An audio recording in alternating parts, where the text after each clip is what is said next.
Dangle Podcast. Powered by Sports Interaction. Want to bet?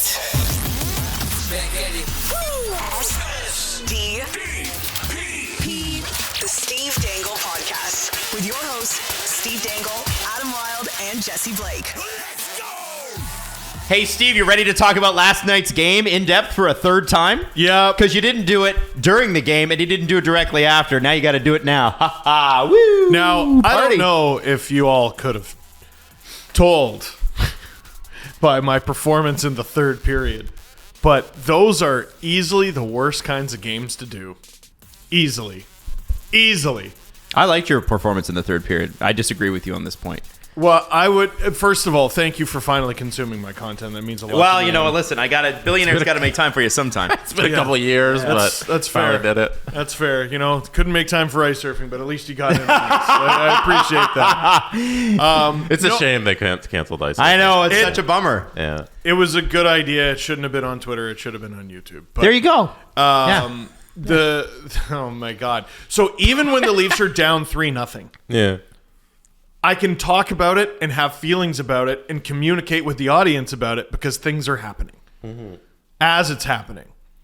The end of the second period, things are happening. The whole third period was just a slow, awful death, and every whistle was a punishment for some sort of sin that I'm not aware of from God. That third period was a punishment from God. It was horrible, man. Well, I got to say, it's funny.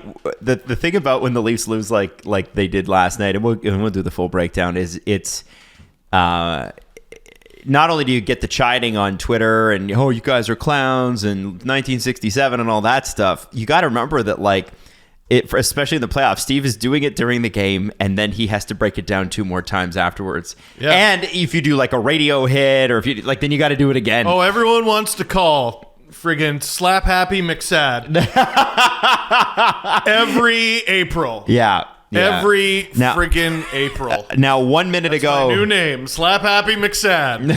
1 minute ago, SDPN's Chris Johnston, that sounds good to say still. He tweeted that Matthew Nyes is in a regular sweater at Leafs practice. Pretty good sign he'll draw into game 2. I think he would have been if Bunting got suspended or not. And he's getting suspended. Oh, for sure. His hearing's at 3 today. So. And we will get to that. So here's what I'm going to request, because we're going to go through last night's game. We're also going to go through all the other games as well. But the games that happened, 2 nights ago they're going into game 2 this tonight. So we're gonna skim those, but I want to get your thoughts on each of those series as well. Right now, I was about to say, how rude of us, Jesse. Congratulations. Yeah, congratulations, thank Jesse you. Blake, everybody. Yes, no. Against my New Jersey favorite Devils. My favorite team won last night. So. I should have worn my Devils jersey. What's wrong with you? You fake fan? So I start losing. All of a sudden, Adam's off the bandwagon. You were there for the 13 straight wins. What happened? You lose game 1. All of a sudden, you're off. Well, they lost to the Leafs in game 14, so I had to be a Leaf fan. Yeah, I'm a bandwagon jumper. Yeah, you hopped off. No, skidded your knee on the pavement, hopping off the bandwagon out wild, huh? No. That's dangerous. You shouldn't hop off the bandwagon. Yeah. You shouldn't, but sometimes you got to. You lose game 1 to the Rangers. So here's how we're going to do this. Here's how I'm going to structure this show. And we're going to have to do this at least for the next few episodes while the Leafs are still in the playoffs. At least for the next week, we're going to be doing it this way. I want to talk about the game. I don't want to hit on the ramifications for the rest of the series right now. It's exhausting. Once we get to the end of the recap of the game, then maybe we could chat about that a little bit. We've got to remember, 7-game series. Yep. 7-game series, guys. 7-game series. So, hey, man, you could lose 15-0 in the first game. You could. Leafs may as well have last night. You could still win in 5, right? So this is why I don't want to talk about the ramifications of the series, and I'm setting that precedent now because when I'm looking at the discourse this morning on Twitter, and I'm looking at a lot of people who are like, the reffing and the this, and how can they expect, and this has been 7 years, and blah, blah. Let's move all of that aside. Talk about the game. Can we talk about you reading Twitter for a little bit? What do you mean? Because I've almost hopped off entirely of reading Twitter based on just how it's gone lately and Elon fucking up the whole platform, and I just want to move away from it. Yeah. But you came in here a little hot and heavy because Leafs fans are, I don't know what they're doing to get you so riled up. There's such a variety. Well, name the subject. I think the thing that bothers me the most is that there are people out there who will tell you that last night's loss wasn't bad. And it was a bad loss. And I think as a fan, you're well within your rights to be upset about that. Now, does that mean that I'm F the team, I'm burning my jersey, they're going to lose again, they have no heart? No. But I do, there is and I almost respect it, where there's this group of people that are like, no matter what, it was not the Leafs' fault. Man. And so this is where that's where you lose a loyal person. I love that kind of loyalty. But as a fan, I'm still but here's where they lose me is they lose me when they say, I feel this way, so you must also, otherwise you're stupid. Yeah. That's where you lose me. You're the bad guy for not feeling how they feel. Right. Yeah. And I don't I frankly do feel like last night's loss was bad for a variety of reasons. And I think people arrive. I think most of the Leafs Nation arrived at the same conclusion. For some of them, though, for the wrong reasons. Right. And I don't mean to say that all of it was in the Toronto Maple Leafs' control. But if we're going to get into the game right now, let's start at the beginning. Sure. So what do we do when you've got a top six like the Toronto Maple Leafs do? You got Bunting, you got Matthews, you got Marner, you got Yarncroke. You got Tavares. Although Yarncroke wasn't on the second line. No. Who was on the second line? He sure wasn't. It was O'Reilly, Tavares, Nylander on the second line. Yeah. On the second line, that was, I'm fairly certain most of the Leafs' top six had not touched the ice before the first goal. Well, O'Reilly wasn't on the ice for the start. O'Reilly was on the ice for the start, but I don't believe the Leafs' second line was. Dude. So here's the problem I have. I like Sheldon Keefe. He's got an undeniable record with the Toronto Maple Leafs, but that first 90 seconds was planets and suns and galaxies and asteroids floating around his head. What kind of galaxy brain bullshit was that, Sheldon? You start with what essentially is a third line against... The fuck was your fourth line out there in the first 2 minutes? And then within 30 seconds, they do a change. The fourth line's out there. Puck goes off. Zach Aston reaches his skates. And Corey Perry, who was booed in the opener, scores the first goal of the series. And so it's like, like this is literally letting the bullies win.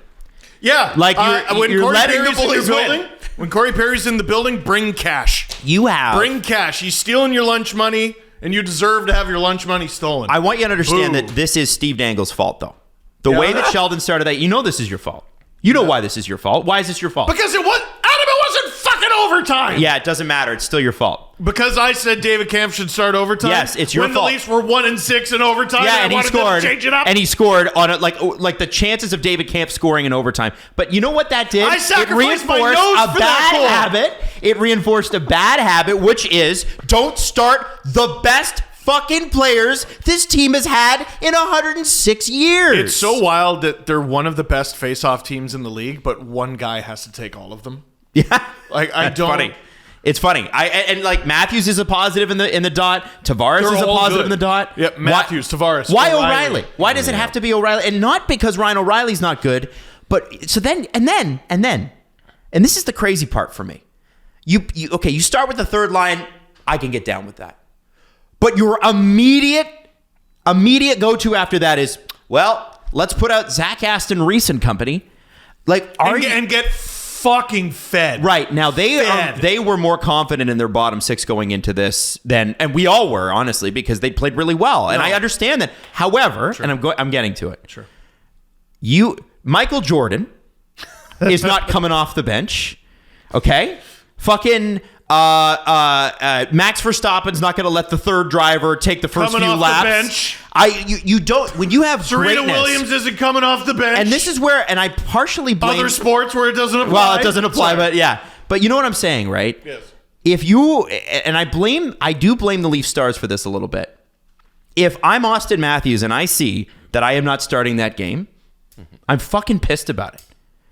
And you have to watch other sports to see this, and it's only since I've broadened my horizons where I see in every other sport, you see the big stars fucking down their coach's neck about how come I'm not on this big play? How come I didn't get the ball here? How come I'm not here? How come I'm not wide receiver screaming at the quarterback? Why are you not passing to me here when it matters? It's like it's like having Tom Brady and not starting him. Why is it Tom Brady in his prime, not recent Tom Brady?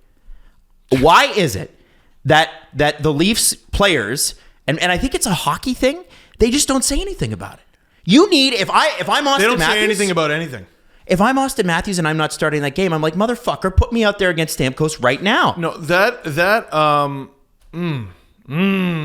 Like I know you're talking. I want to about go the start. head to head against the I'm so best. focused on the third period. I'm trying to hold it in. So we're doing the first. So I brought up the shift chart just to dump on what you're calling a third line, because it was John Tavares, William Nylander, and Ryan O'Reilly, And then immediately fourth line. They started the game, which is not your third line at all. That's your captain. Line doesn't work. The line doesn't work. Like we've all discovered that, but it's a little question mark to call them a third line. They're probably your second line. Give them a look. Okay, they're your second line. All right, and so they have that. They start the game, which is unforgivable because Austin Matthews should be starting the game. Then the puck goes into the defensive zone, and he's trying to line match with Tampa. So Austin Matthews, Mitch Marner, and Michael Bunting, they get out there for half a second. They get out there for those 10 seconds, and then they're replaced by Camp. So they did take a shift, but it was 10 seconds? So that's where I got the third line thing. Yes. So that's where you're. So you go second. So it's even worse, Jesse.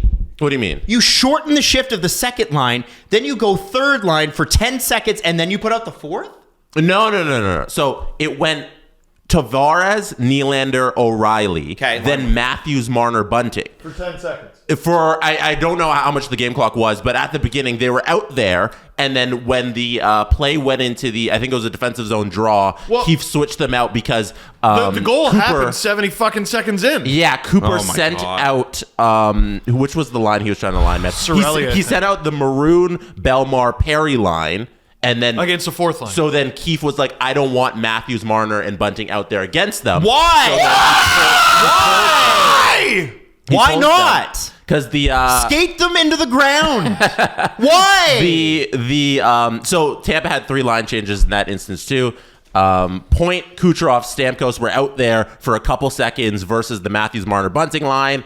Keefe pulls them after there's a stoppage, and he line matches. He goes Camp, Reese, Lafferty, and then Cooper goes Maroon, Belmar, Perry, and then that's when the goal happens there. Do you know what kind of psychological fucking warfare it is? And to have to wait a year to go through this every single year? So after he does that, he goes through the 3 lines, and he tries to line match, and it doesn't really work. He realizes, he says, I made an oopsie. He goes to Matthews, Marner, Bunting for a significant amount of time here. And for the last time. Oh, I can tell you how much time it was. It was 11 seconds. Jesus, why? The Austin Matthews, Marner, Bunting shift was 11 seconds there. So you give, okay. So my point still stands. You've given the lion's share of the time in the first 90 seconds to the fourth line because you're trying to line match the other team. By the way, you have last change, Sheldon. They line match you. Yeah, so that was his strategy with the line matching, right? That is outrageous. He went to the Berkshire Kampf, Austin Reese, Lafferty line. Berkshire put it a great way. They came in like a puppy with their belly up. 100%. Like so here's the other thing. And here's the other thing. The Hall Giordano thing. I mean, I've seen enough of that already. That was, and I'm going to call out my favorite defenseman on the Toronto Maple Leafs, Mark Giordano. The first 2 goals, they were on the ice, and he's looking at the goalie both times. Baby shit on the Cirelli goal. Baby shit. Never thought I'd say that about that player. Never. And I love Mark. And you're allowed to have a bad game, but it's like everybody had a bad game all at once. The game was too fast and overwhelming for him. Same with baby shit. Same with the guy who's been the best defenseman on the team, TJ Brody. He got weirdly beat in a couple spots in front of the net. Braden Point. Yeah, the Braden Point, where Braden Point, he was like following Braden Point to the front of the net. Because Braden Point read the game quicker. Exactly. That's exactly what happened. Everybody, it seemed like, who was playing defense at the Leafs last night couldn't think quick enough. No. So Jesse, I got a question for you. Yeah. Can you look at that shift chart? Yeah. And can you tell me what the defensive shifts were in the first 90 seconds? Because I swear, Gio and Hall started, they were taken off the ice and then immediately put back on where then they allowed the goal. Yeah, that's exactly what happened. It was fucking joking? Hall and Gio started the game with O'Reilly, Nylander, Tavares. Then McCabe, Brody came out with the How long? With the Matthews line. Gio and Hall were out there for 23 seconds, and then McCabe and Brody came out for 20 seconds, and then Gio and Hall came back out with the Kampf, Austin Reese, Lafferty line. The fuck are you doing? And then the goal happened. What are you doing? That's, to me, we can criticize this team. We can criticize this team. This is the first time where I watched Sheldon Keefe coach and thought, he's rattled. He's What absolutely. about Bruce Cassidy? He's rattled. Bruce Cassidy outcoached him. Well, he outcoached Babcock too. Oh, wait a sec. No, Yeah. sorry. It was Babs. I'm screwing it up. Yeah. was Babs. Because Keefe got hired in 2019. That's right, and it was after the Boston drama. Bruce Yeah, yeah. Cassidy fed Babcock his Yeah, lunch. yeah, absolutely. Sheldon Keefe was, of the entire organization last night, the most unprepared. The most important part of a game is the start. And there were people like leaning on me a little bit on Twitter, like Adam, like, what do you mean? It's the first 90 seconds. Like, that's you're talking in cliches here. Somebody said, and I understood what they were saying. A lot of cliches consistently, for years and years and years and years. But I get it. We're not making it about that. We're talking about the game. But what I want to say is that if you read any book, and in fact, there was a book that Elliot Friedman, when he was on the show, recommended we read, and it was about an NFL coach, and it escapes me right now, but I read the damn book because it's one of Kyle Dubas's favorite books. Yes, I do remember him. He's a football coach. It's an incredible book. Totally recommend it. I'll Google it in a second. The point of the book, though, is they talk about how to start a football game, right? And your best plans are... the best plan here, sorry, I'll predict what you're going to say. You completely just let the road team dictate everything. That was not in the book. No? No, it might have been. Maybe they sent out a new copy of it with, some additional But I things. thought they taught that at coach school. They didn't. Just completely fucking let them do everything. And I want to say let this. John Cooper absolutely son you. Sheldon Keefe, everybody that doubts Sheldon Keefe currently has all the ammo that they need. Right? Yep. They have all the ammo that they need. He was, of all the Toronto Maple Leafs last night, the most unprepared.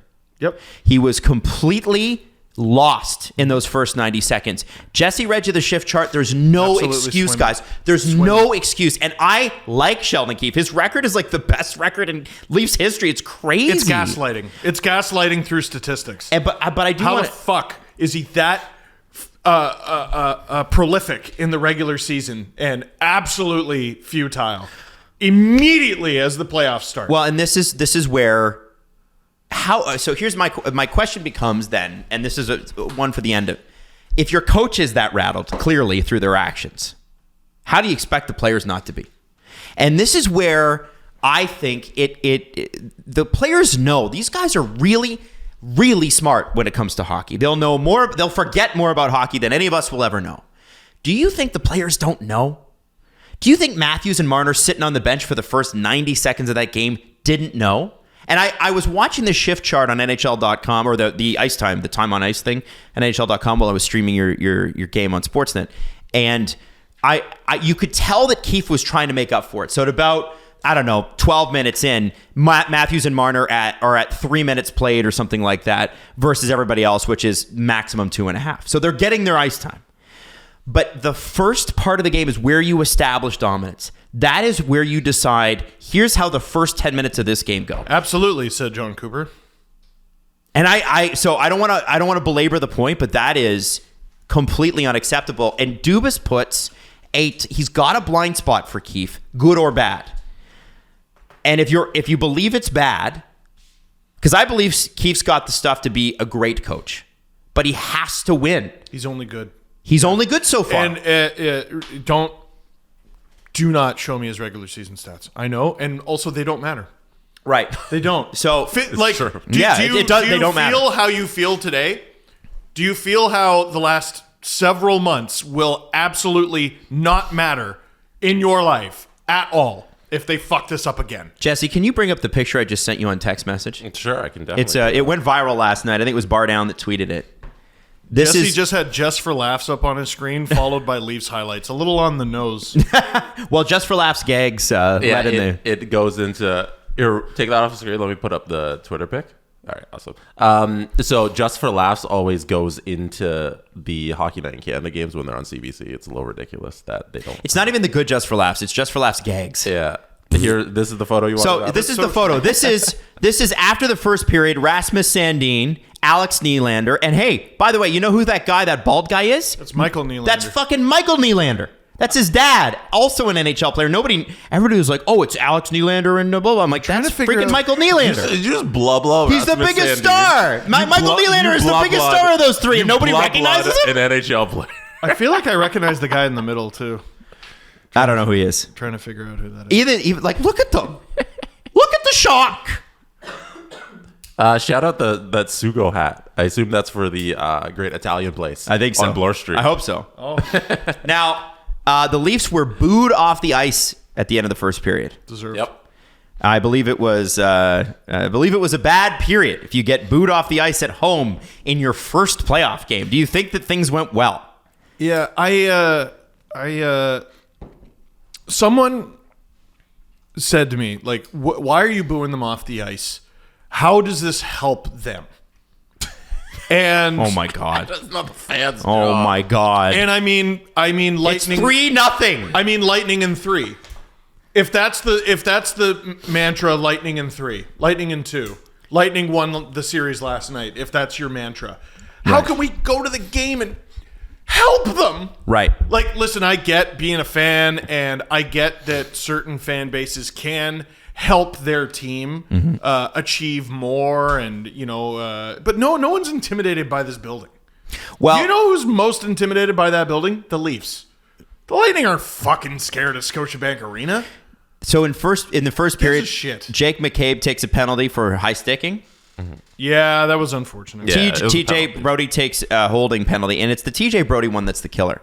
I'm thinking, like, if they can just get out of this period 2-0, like if it's 2-0, they can score a goal, snap back. I actually had a tweet written. They got to the. I actually pre-wrote it like a 90 seconds on. I'm like, if they can now that they've gotten to the intermission 2-0, they should score a quick goal in the second period and they'll be fine. Is it bad when you put your opponent in a full Nelson and then act confused why it was called? Well, and Is it bad? and TJ Brody has been spectacular this year, and this is where fuck. I know you don't, but the theme of the game is so interesting because everybody who was good for the Leafs this year, from coaching on down, was not good. I thought Marner had a decent game. Yeah, I thought the top line Yeah. was good until dude who shouldn't have been there in the first place got fucking suspended. We'll get that. We'll get to that. But no, I thought Matthews and Marner actually had a great game. I am with you, and I'm not trying to take away from that. How do you lose 7-3 when Yeah. those two Yeah, play guys, great? I wasn't gonna. Pull Guys, that off. I'm being facetious. Okay, you guys know I'm not gonna be like, yeah, but these guys all had a good game, and these guys did. Like, I know, but you know what I'm saying. Everything else, the entire supporting cast went down. Right? Yeah. Right? Fair. Okay. The bottom six was. So Ryan O'Reilly. It just felt special, and then when I looked at it on paper, I'm like, no, you took away everything that made it cool. So tell me about the bottom six thing. You took away everything that made it seem formidable. I've been pretty outspoken about not loving the type of player Alex Kerfoot is.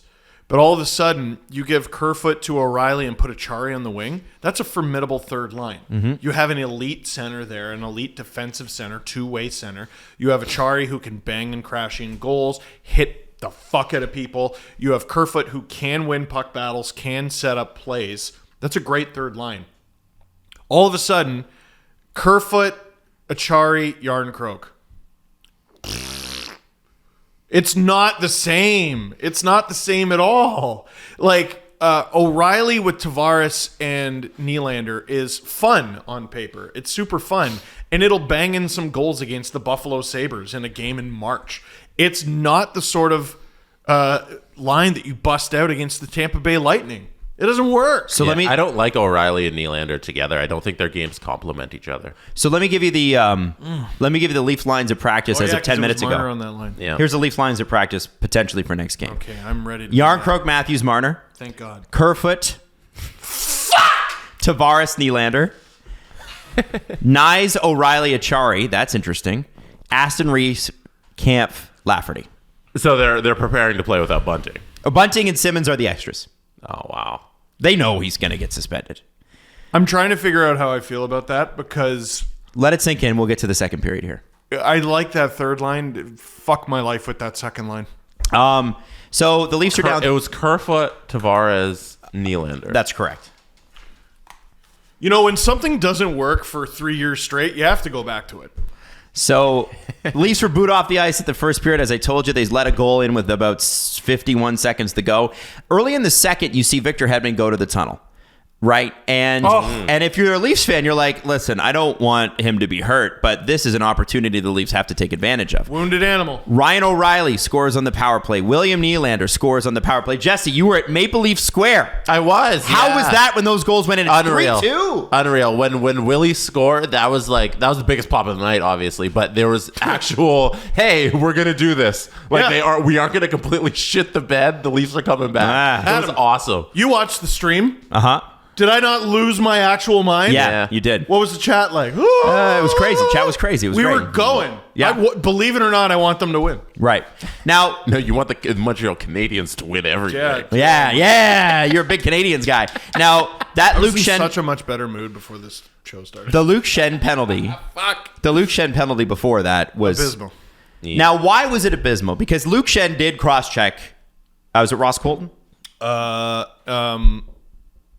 Yes. I think it was Ross Colton. But Ross Colton... Boston fucked me up. Ross Boston. Yeah, Ross Colton fell off of his skates like he'd never skated before. It was a dive. Bunting gets But called for a he dive got it. 10 times out of 9, if that's him. But he got 100%. it. But that's the thing. 100%. Tampa works the refs. They're good at it. Yeah, I'm not convinced there's a huge difference between those two players, other than one of them is way smarter. So then Ross Colton gets a slashing call on who? Who did Ross Colton slash? Trying to remember. That's right. I don't either. I don't know. It's not him. Sorry. What My bad. I thought it was somebody else. No, I thought it was somebody else. My bad. Ross Colton slashing. Riley? I forget. Doesn't matter. There was I got mixed up there. But the point I'm trying to make here is the Leafs, after the William Nylander goal, can't even go 2 minutes without Braden Point making it 4-2. And that's where you go, oh shit, that's not great.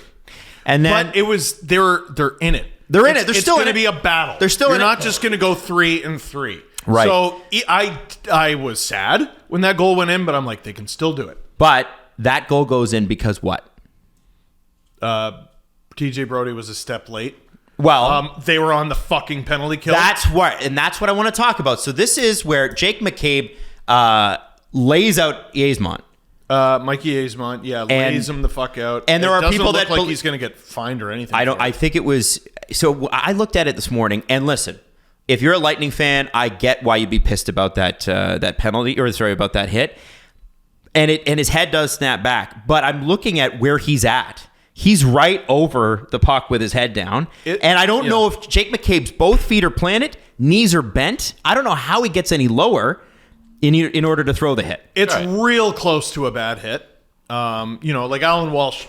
Alan Walsh has talked, thank you, at length of eliminating all head hits. Right. And that, I think, is going to be terribly difficult to enforce. Well, because then you just go into the room, like you'd be skating head first into everything. Oh, you touched my head. Penalty. Well, that's the thing. Like, I don't know if it's baseball where guys can lean into balls to get hit to get a base. Like, I think, you're not going to want to get hit in the head. It'll ruin your fucking career. Right. This isn't a welt on your arm that'll be gone in a couple days. The slashing call on Shen on against Colton, it seemed like cross-check. Sorry, the cross check. Yeah, that was really just to kind of tap in the back. Where were those calls in the Montreal? Hold on, though. series? I want to make sure we're staying on the McCabe stuff too. Yeah, that's it where I'm seemed going. like that was the makeup call from the refs.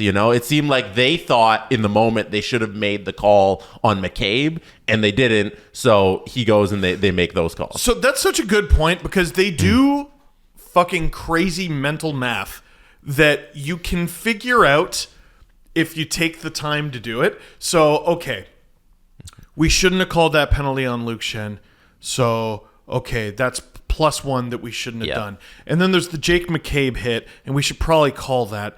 But, okay, so we're going to make that 0 now. Now we're even. And then Nick Paul chases Jake McCabe up the ice and he's slashing them and he's following them and he's not even participating in the play and he's not an eligible player to be interacted with, frankly. But that's okay. We're going to ignore that because even though we're even now, that we should have called that and we're just, what the fuck? That's what call the game! In that moment, that's what it felt like. Because the Leafs had scored. Like, it was the Willie comeback. It's 3-2. Yep. And in that moment, all the momentum was sucked from the arena and sucked from the team when those two calls were made that just looked like, hey, we're going to make up for Jake McCabe hitting a guy really hard. It sucked. I try to separate the Luke Shen thing from the camp slash on Perry, which is what happened and we haven't talked about.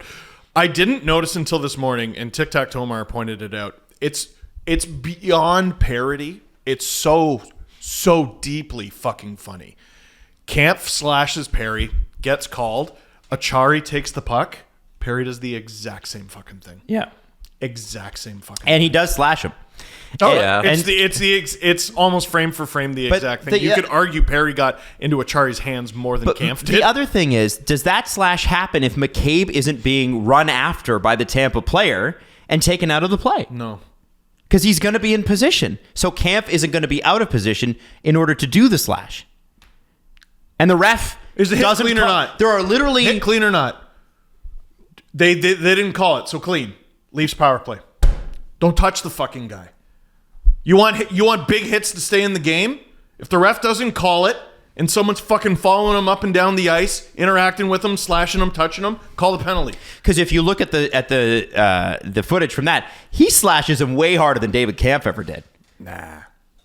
It's crazy. So that part, let him play. But that is, except guys, for when you don't. Maddie, you can't show this, but like, Clear as watch mud. this. This was the slash here.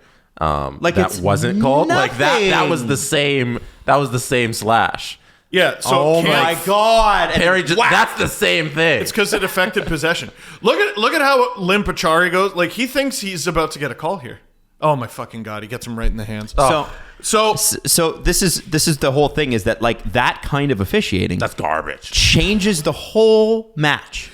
So let's have the Wes McCauley conversation now. You wanna do it? before getting to Bunting? Okay, dude. Right. Now I'm going to bring But up the it's- scouting the refs bracket. I think it's important to say that the officiating isn't the reason that the Leafs lost. I agree. You were down 3-0. You allowed 7 goals. You can't blame officiating. Your coach wasn't ready. There were some blatant officiating errors that sucked the life out of the game for the Leafs, but that's not the entire reason you lost when you allowed 7 goals. Just sent you a graphic, just by the way. Just let you know. So from scouting the refs, Yeah. did a great job this morning. So yeah, there was a stat going around that the Leafs are 0-8 in Wes McCauley games since 2016-17 In the playoffs. in the playoffs. The Leafs were 5-0-1 in the during regular season, which this is year. fucked. Yeah. Fucked. That's insane. Now, because we know what all the games are, and Jesse just pulled it up on the screen, I went through and looked at what the penalties were. And like, I wanted to see if I could find a big discrepancy. And like, because last night was worse than the stats actually imply. Because the Leafs got 2 power plays in the third. Yeah. When the game was already 4 goals off. Yeah. It was It's over. the power plays were 8-2 going into the third in Tampa's favor. Right. 8-2. 8-4 at the end of it. But Now to me, the Leafs it's, agreed. But is it because It's- the Leafs The committed Leafs more infractions? absolutely deserve Yes. it. Absolutely. So here's Except for that what one. people are Except not for going to probably like. a couple. Yeah. Here's what people are not going to like with the Wes McCauley conversation.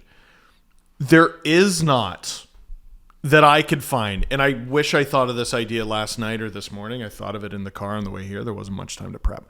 But I did have enough time to go through each box score where Wes McCauley did these games. So to list them: Game 5 against Washington 2017, Game 7 against Boston 2018, Game 4 and Game 7 against Boston in 2019, Game 3 and Game 5 against Columbus. Game 5 was the decider, remember that, in 2020. Game 7, Tampa last year, the most infamous one, and then last night, which should be the new most infamous one. Last night was an outlier as being lopsided.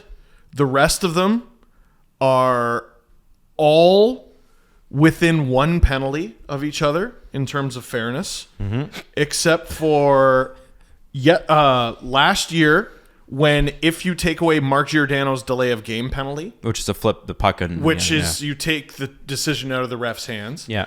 The Leafs had a 3-1 advantage. In Game 7, you'd kill for that opportunity. And Game 7, 2019 against Boston, there were 2 penalties. Both of them went against Boston. One was a bench minor. Now, Boston got away with fucking murder in that game. So, yeah.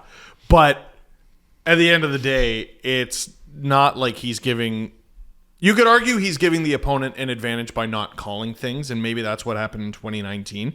But generally speaking, that's not really the case that I'm seeing by the numbers. Yeah, when the calls are even on both sides, that means the ref's not calling the game. He's just calling it so that the penalties are even on both sides. Yeah. He's been through this a million times. They're manipulating the game. That's not a Wes McCauley problem. No, that's that an is NHL problem. A National Hockey League problem. Exactly. This isn't a case of a referee taking it on either team. This is a case of the referee doing what he thinks his job is, which is, hey, what he's told his job at the end of the game, they've got to be even in penalties, else it's not correct. Roughly. So, yeah, it seems like there's no bias towards I also want to acknowledge this, and this has been making its way.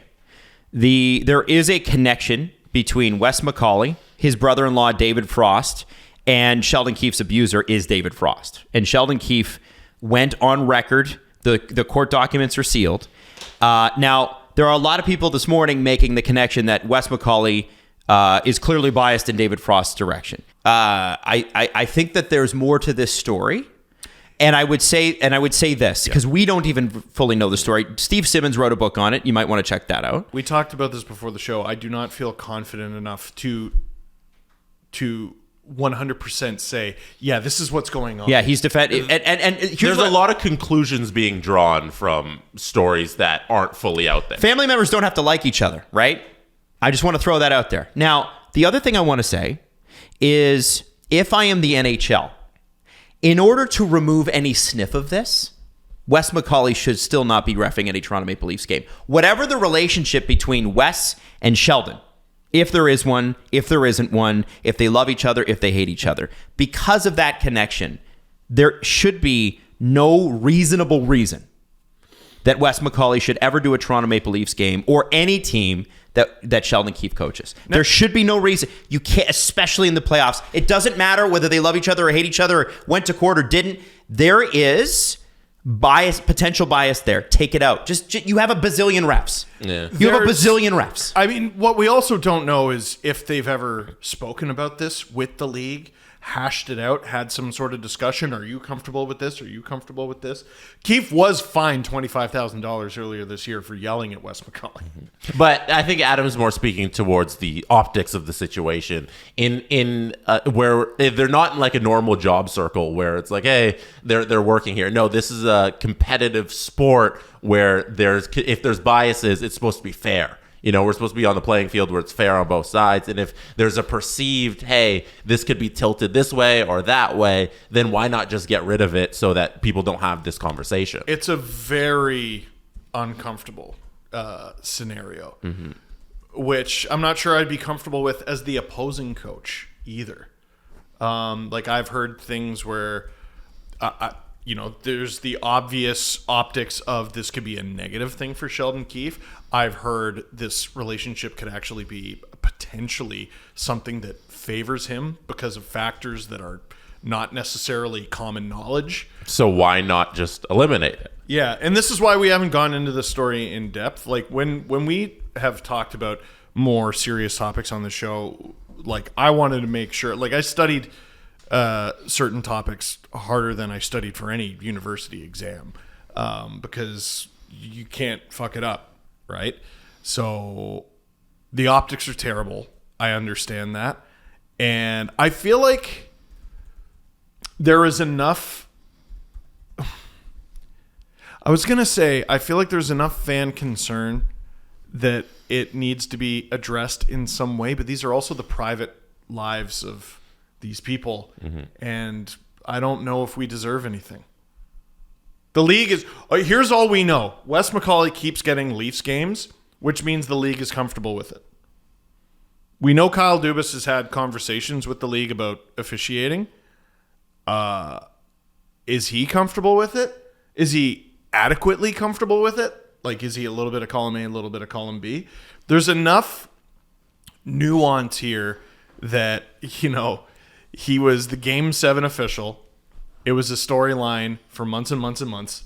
And then almost as if to parody themselves, they give him Game 1. They give him back-to-back playoff games. So obviously the league is comfortable with this relationship. Well, what else am I supposed to conclude? I think you're right. And I think what a lot of people probably assume is that the league just doesn't care. And I would be right there with them. I don't think the league cares. I don't have the foggiest.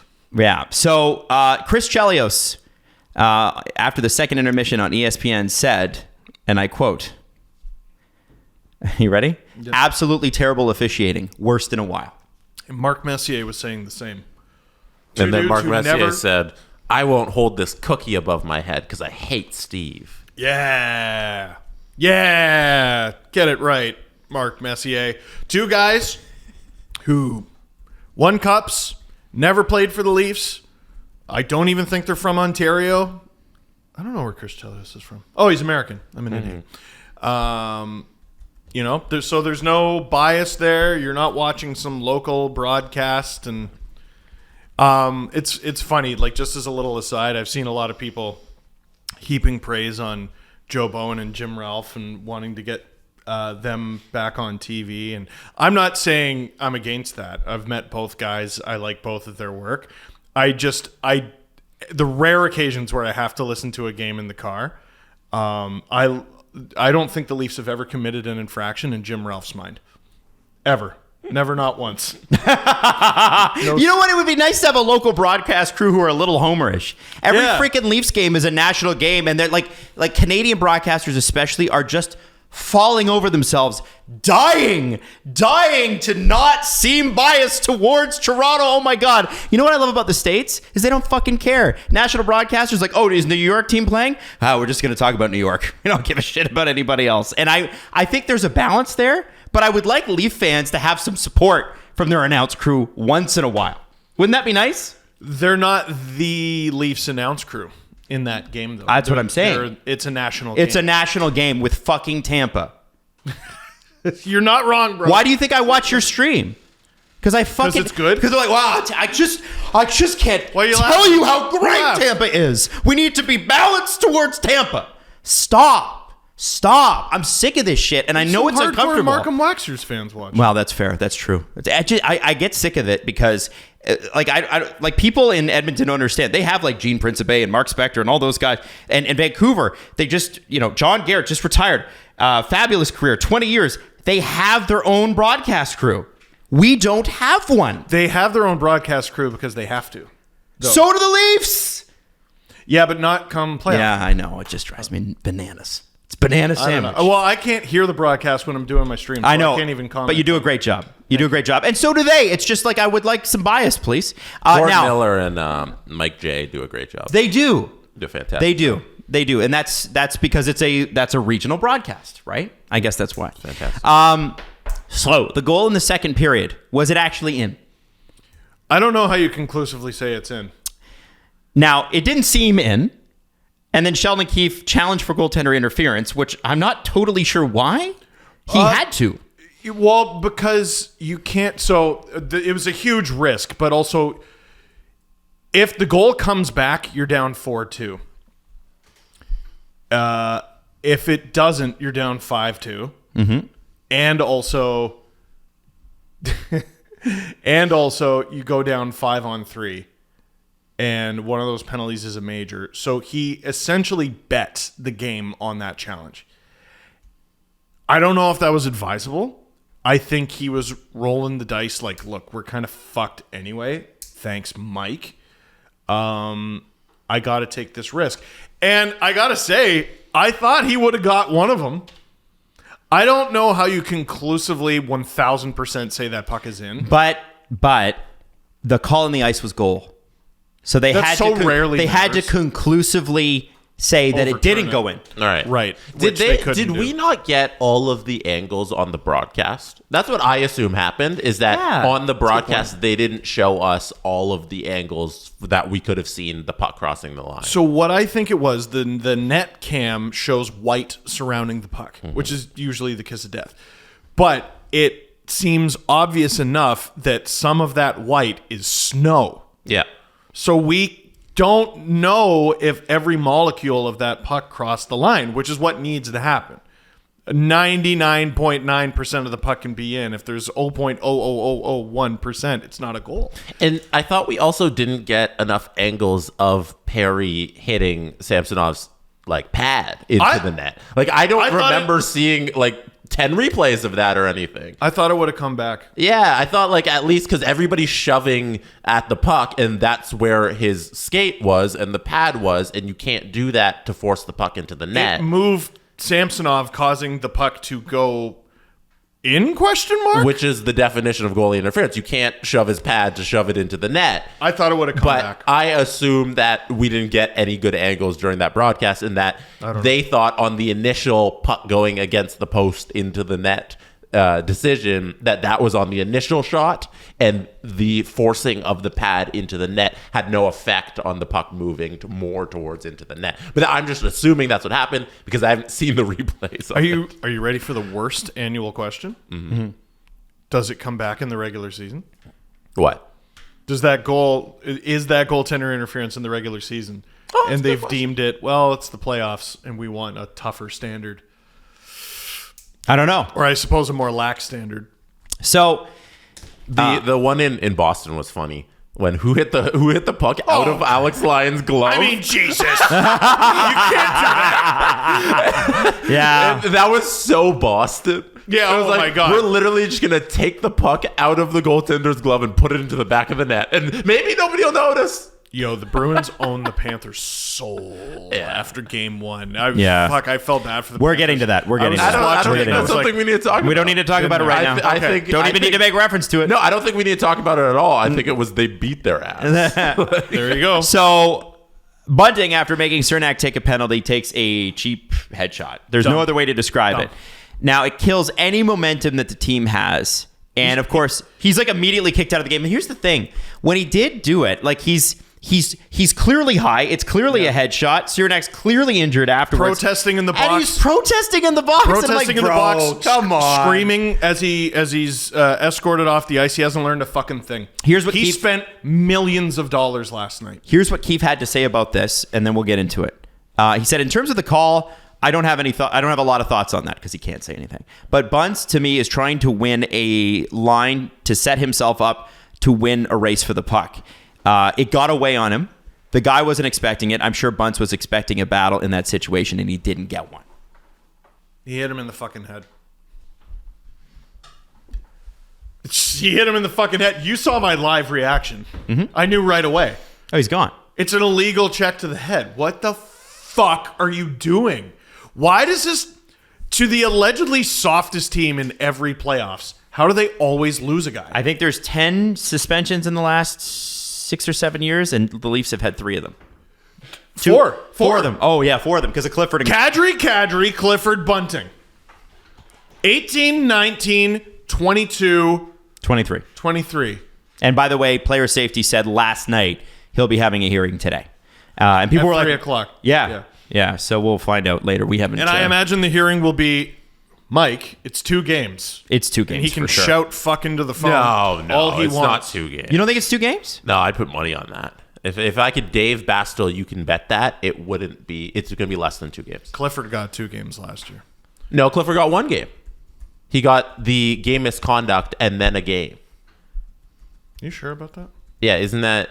I'm pretty sure that's how it went. And we counted that as 2 games because he got the game. Double check it. Now, might be I misremembering. think part of the reason Clifford got suspended is... Oh, yeah, you're right. It was 1 game. I'm sorry. I thought part of the reason Clifford got suspended is even though it was early on in the game, it didn't cost the Leafs because they killed it off. They killed the whole thing. This iced the game. And if I'm the Leafs, my argument is, look, we lost game 1 because of it. Like, have a little bit of mercy. Like, we've been punished. Yeah. At least in part, because we lost an entire playoff game because of that hit. I think it's the same situation as Clifford, where he got the game misconduct, and it's the playoffs, so that counts as a half game. Which is so And then stupid. we're going to give you 1 game. We're going to give you game 2, which will count as 2 games. And then that's your 2.5 game suspension for. But the league has been looking for this guy. Yeah, that's you know what I true. mean. That's why I think it's 2 games. I really, because there's no standard, right? We know that. I also so that's just why I think feel- I'm like, oh, Bunting. They have an excuse to go in. Here's the Yeah. thing. I want Bunting to get 2 games because the refs are going to say when he comes back, okay, he served his time. We'll let it No, go. they're fucking Here's not. just let me. First Can I time? finish my theory? Can I finish ahead. my theory? So my theory is the refs will be like, okay, we're going to call him normal now because he's served his 2 games. If he gets 1 game, then the refs are going to be like, this fucking guy got 1 game. He's mouthing off again. Fucking send him to the box for nothing. That's what's going to happen. Lost in what's he gonna get? Blah blah blah. I'm so disappointed. Yeah. So I'm so fucking disappointed. we in this talked guy. about this.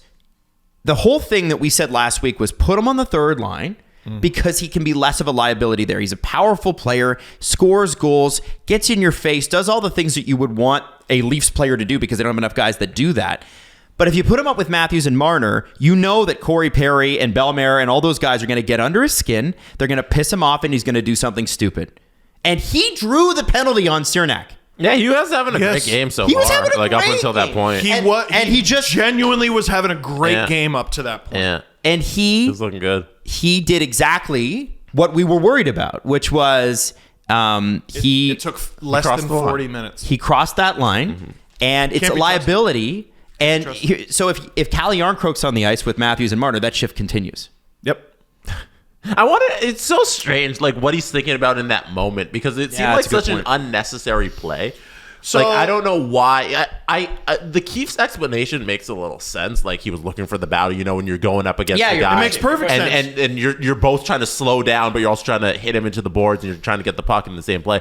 But Bunting just went for this super aggressive elbow to the head, or So- shoulder to the head, and it didn't, like, why? penalties aren't just there, or suspensions, I should say, aren't just there to punish. They're there to teach. And, it's not always about intent. When guys intend to hurt someone, that's when they really throw the book at them. But I feel like guys are so rarely actually trying to do that. A lot of it is situations where it's like Bunting, where he makes a split-second calculation that's wrong. But what the NHL is trying to do, and I can't fault them for this, is they're trying to prevent the wrong from happening next time. Now, maybe that prevents him from getting into, a battle for the puck, and he loses a few more puck battles as a result. And he, A, has to adapt his game, and B, tough shit. You can't be beating guys in the Yeah. head with your elbow. There's no surprise. There's zero surprise. From the moment I saw the replay, I'm like, he's gone. He's gone. When I saw Cernak down on the ice after seeing it live, I was confused. I was like, why is he there? Like, I thought Bunting might have clipped him or something, like a little hip check. As soon as I saw the replay, Yeah. you were So the more they showed the replay, the worse it got. Yes. It was like the What first time you're like, was Maple Leaf Square? it was, oh my god, it was silent at that point. Everyone it was, knew, it was right? devastating. Yeah, it was like, he's done. Like, and the more they showed this, so the first one, you're like, what the hell happened? It was like, oh, boo. Yeah. And then they show it again. And then they show it again, and it just gets more and more silent. They're like, oh no, he literally just hit him directly, squarely in the face. There's there's no nuance about it. First replay I saw, I grabbed my headphones, threw them off, and just screamed, Mike. Oh, you So- knew from the first one? Yeah. Right away, I knew he was getting tossed. So from Arun Srinivasan, who was covering the Leafs for Yahoo last night and did a great job, he asked Morgan Riley after the game if there's been an overcorrection on officiating Bunting, and he gave what Arun thought was an interesting answer. I want to read it to you. He said, Is he, again, I think he's just involved in more of those situations than most people. Whether he's taking penalties or whether he's drawing them, judging by the fact that he's up there in that category, he's in that scenario in that scenario a lot more than other guys, which is part of who he is and part of his game. I don't think it's an overcorrection or not. I just think that he's at the scene of the crime very often. So therefore, whether he's guilty by association or whatever, he's involved a lot. And that all could be true. But the reality of the situation is he has become, and I hate saying this, a liability. I love Michael Bunting, the player. Yep. But that kind of stuff, it's like, I love Nazem Kadri, the player. But when he took himself out of the series against the Bruins, the punishments were unfair, especially the second year when they just banned him from the whole series. Unfair, wrong, stupid, shouldn't have happened. Mm-hmm. But he still deserved to be suspended. Both times. And all three. And Colorado as well. And Colorado as well. And I can love this player and still say, I can't rely on you. And listen, when he wins the cup in a couple years and says, kiss my ass to all my doubters, great. I hope it's here, by the way. I love that Kadri won the cup, but I have to confess, I was a little bitter about Kadri doing the you can kiss my ass thing. Because It's forgetting all the history that led up to it. Well, There's a reason that people were like, hey, Nazem, please stop getting suspended in the playoffs. Well, like, okay, if we're going to make this into a court case, next time he flies off the handle, you're getting 30 games. Because not only have we dinged you increasingly with every playoff fuck-up, you have no remorse. Yeah. You have no remorse at all. It's true. I love Naz, and I think he was great. And did the Leafs get better when they traded him? No, they got worse, and they had been struggling to find that third line center ever since. And look at how Colorado's done. I mean, they're not this. They're a good team. They're a great team. They could win the cup again, but they're not the same as when he was playing with them. He's a fantastic player. Bunting is not Nazem Kadri, but he's still very, very good. And is a UFA at the end of the year. And this is the kind of shit teams look at. Like, look at the contract. If you think that NHL GMs aren't watching right now and getting ready to sign checks, look at the contract Matt Bolesky got after one good playoff run. One good playoff run. Matt Bolesky got a 4 or a 5 year deal from Boston worth like $5 million. By year 2, he wasn't even in the lineup. Guys, Michael Bunting is a great player. But also, at the same time, Michael Bunting is a liability. You cannot trust this player on the top line in April, May, and hopefully June. I'm so upset that I was exactly right. Yeah, you don't want to be right about that. Sucks. Did I not call exactly what would happen? The Lightning would methodically pick them apart. Because that play didn't fall out of the sky. It from opening whistle. And Bunting was playing great. Winning puck battles in the corner. That first line amidst the shit pile was really good. But after every whistle, it was a little something. It was a little push, a little smelly glove, a little cross check. Just a little something.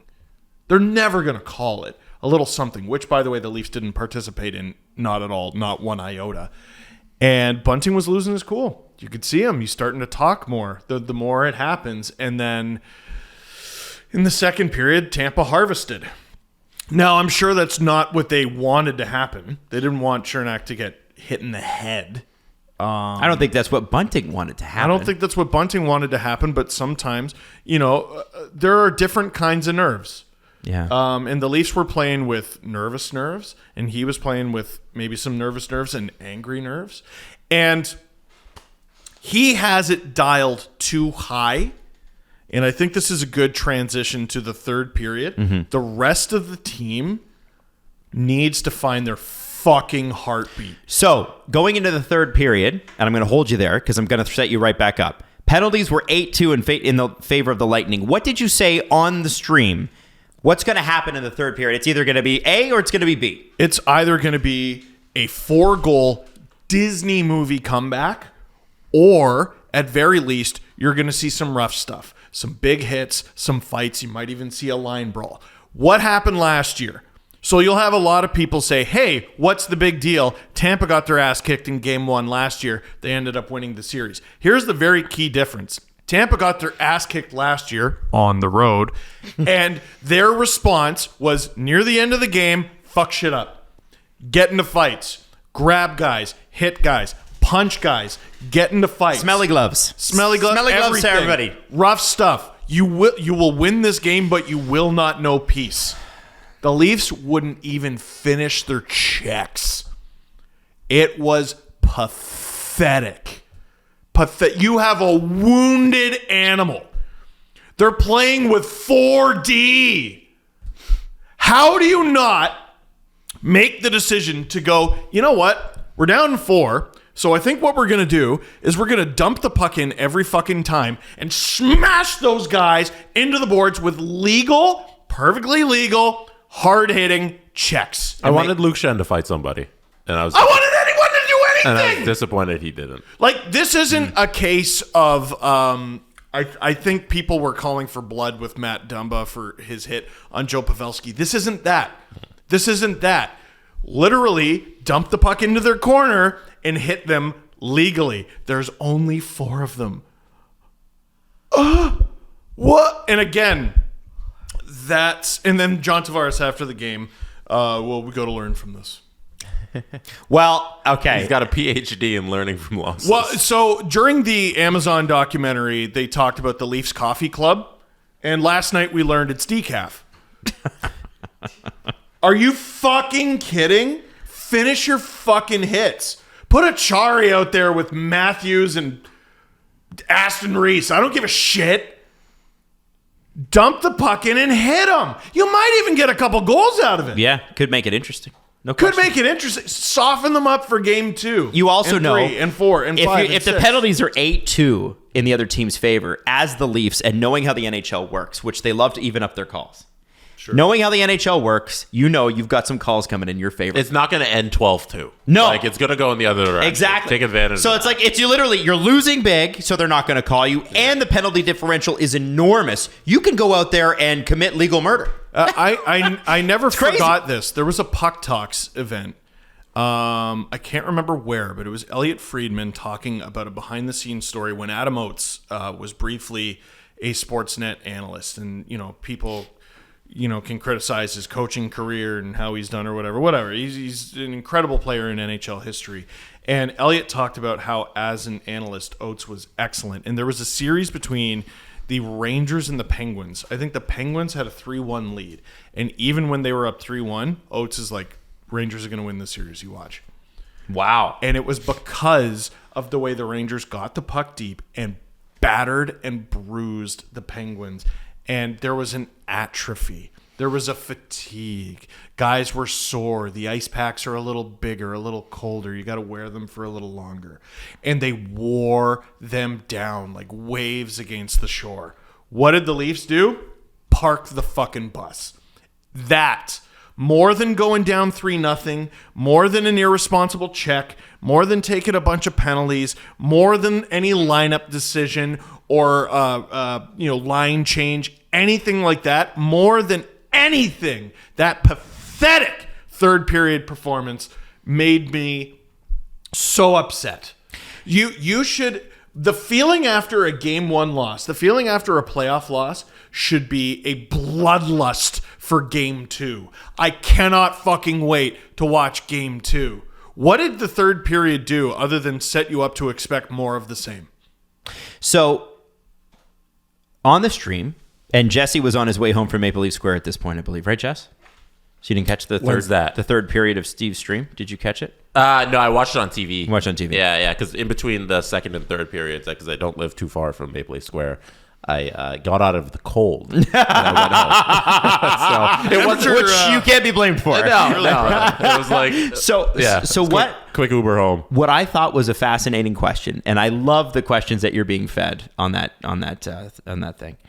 Shout out producer AJ. AJ doing a great job. The question that really got me was, Steve, is it time for a Spezza speech? Now, when they're referencing a Spezza speech, what are they referencing? I don't remember which playoff run it was. Maybe it was... Was it not the Amazon documentary one? No, That was Keith? I think it was last year actually. Okay. In Game 5, the Leafs were down to Tampa. Mm-hmm. If I'm not mistaken, it's Game 5. The Leafs are down to Tampa. Spezza, who may or may not have even been playing, and if he was on the fourth line, gives a rousing speech to the locker room. And someone was saying, where is that speech this year? Where indeed? Mm-hmm. Austin Matthews, Mitch Marner, John Tavares, who's the fucking captain, Morgan Riley, Mark Giordano could be this year's version of Jason Spezza. Anybody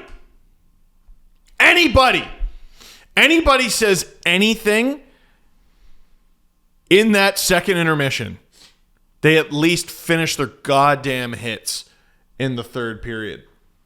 I'd love to know what was said. So It was the Game 5 last year versus Tampa. there you go. It is that comeback. This is an article from The Score 11 months ago.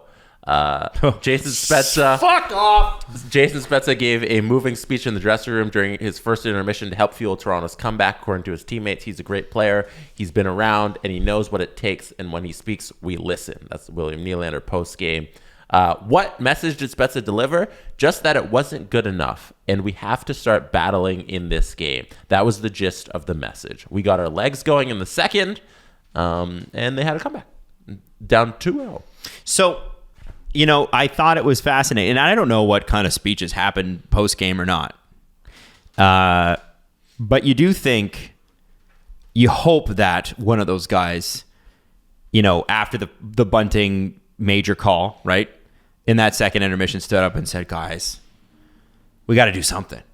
And if they didn't do it then, hopefully after the game, they said, guys, we got to do something. Bunting was probably still taking off his shit. Yeah, he probably was.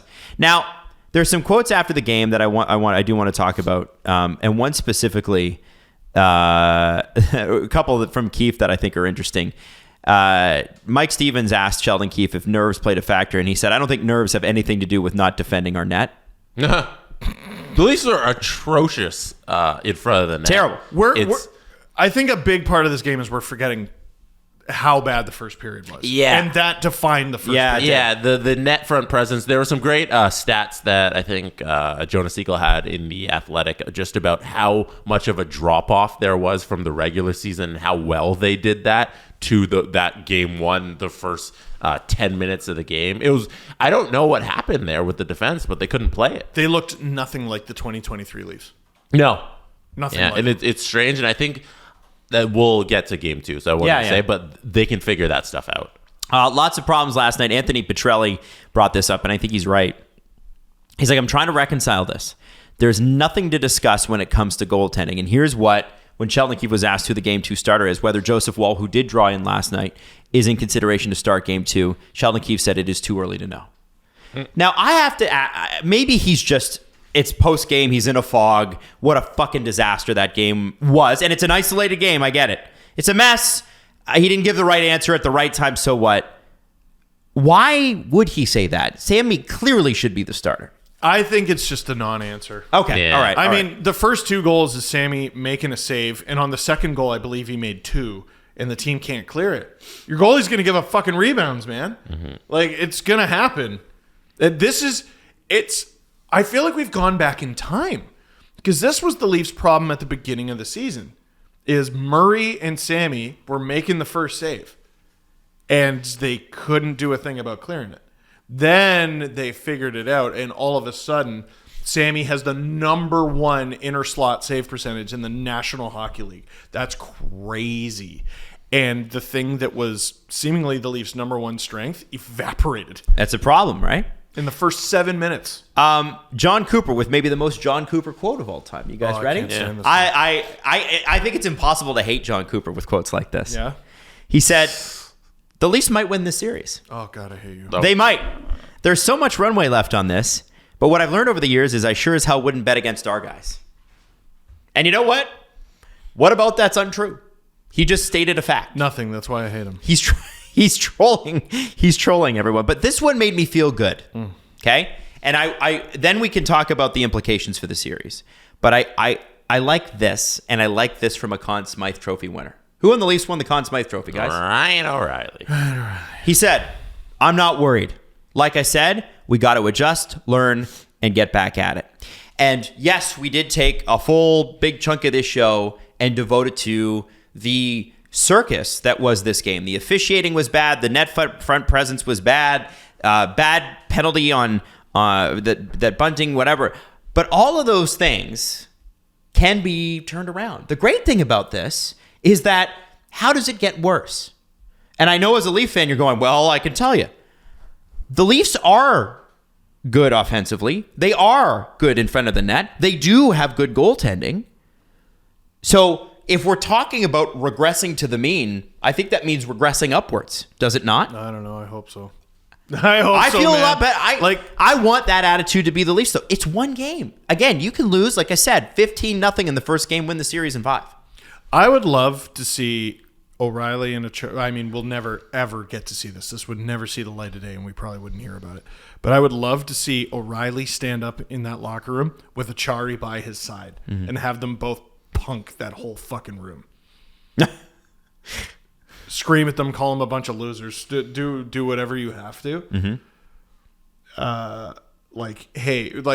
Give me a Glengarry Glen Ross. I'm from the St. Louis Blues, and I'm on a mission of mercy. They need that. They need that so desperately. Yep. Now, last night was inexcusable. Does this make you feel better? Okay. I do. In terms of ramifications. Visiting teams went 6-2 to open the Stanley Cup playoffs this year. This is from CJ of SDPN. With only Boston and Carolina holding serve among the higher seeds, meaning they were the only ones that won of the higher seeds. Only home teams. Last night was a sweep of the road teams. It was very impressive. And I don't know if it's time to talk about moving forward, but let's talk about moving forward. Edmonton, it's not time to panic. Vegas, it's not time to panic. New Jersey, it's not time to panic. New Jersey, maybe a little time to panic. Yeah, it's a little bit. Toronto, it's not really time to panic. All of these teams are very good teams, and it's game 1.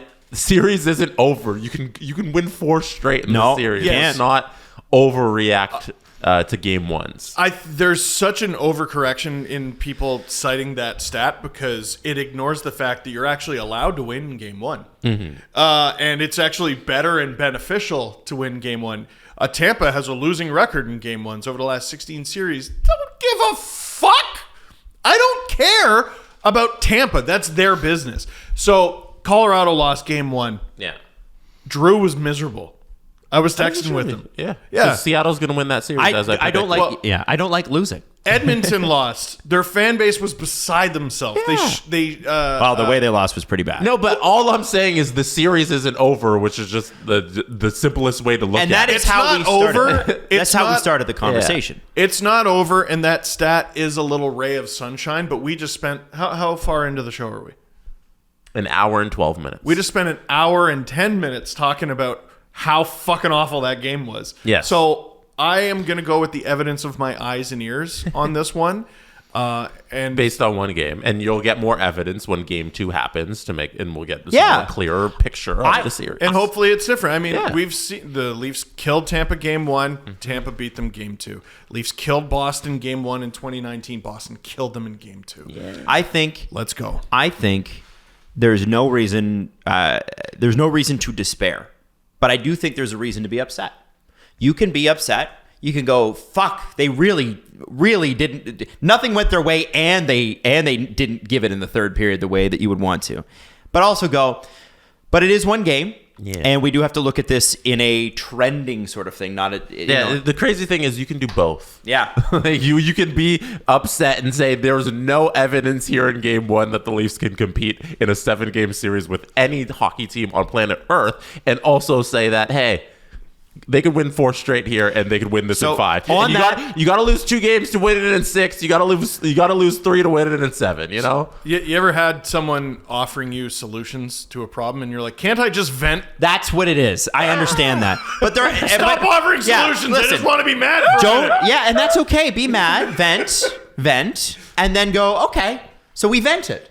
Now we vented. Yeah. But we understand in the context of the series, it's 1 of 7. And I feel so much better. The team you should be worried about is the Florida Panthers. Yeah? Yeah.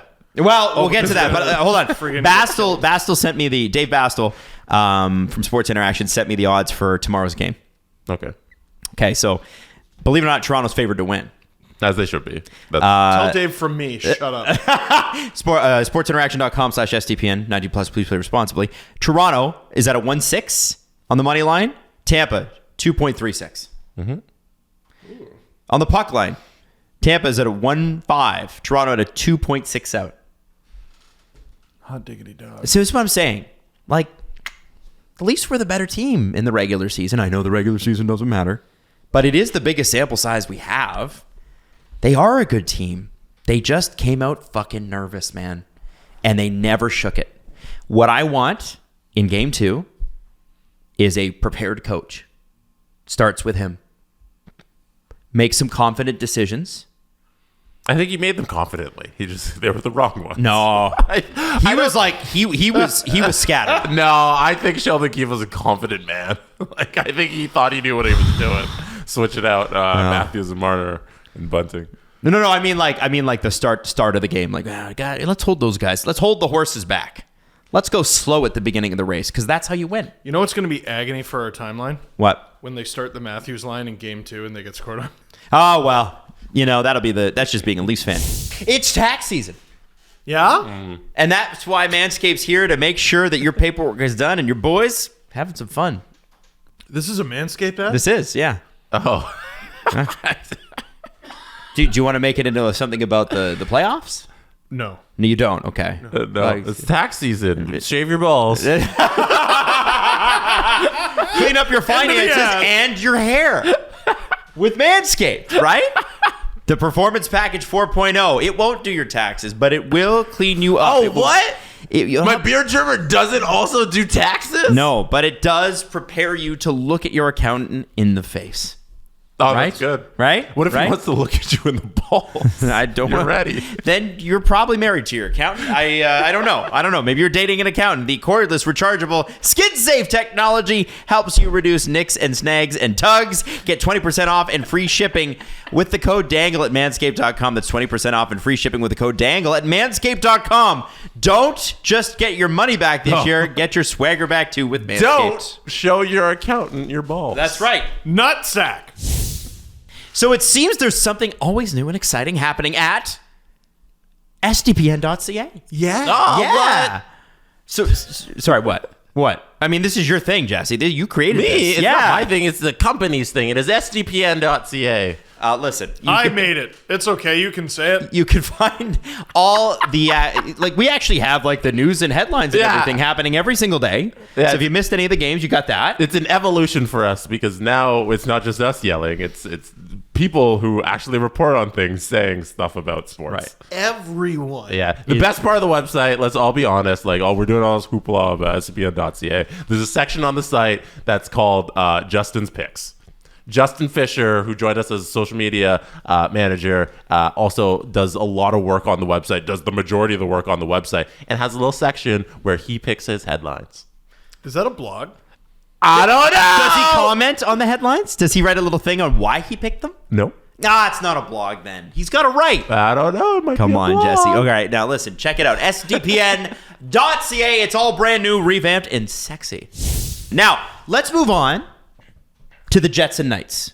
By the way, if you want to, you can download the Sports Interaction app. Ontario only. QR code is at the bottom right. Otherwise, you can go to sportsinteraction.com/SDPN. Jets and Knights. First off, big shout out to Morgan Barron. 75 stitches. Comes back to the ice and plays. Dude. Wow. I mean, what a warrior. Holy shit. So there's your Jason Spezza speech. If you need a little bit of motivation for game 2, anybody who lost, dude got 75 stitches in the fucking face and returned to the game. 24 years old, first full regular season with the Jets. He had 21 points in 70 games. But are you not trying to win it for that guy? Oh my God. He comes back to the bench after that many stitches? Are you kidding me?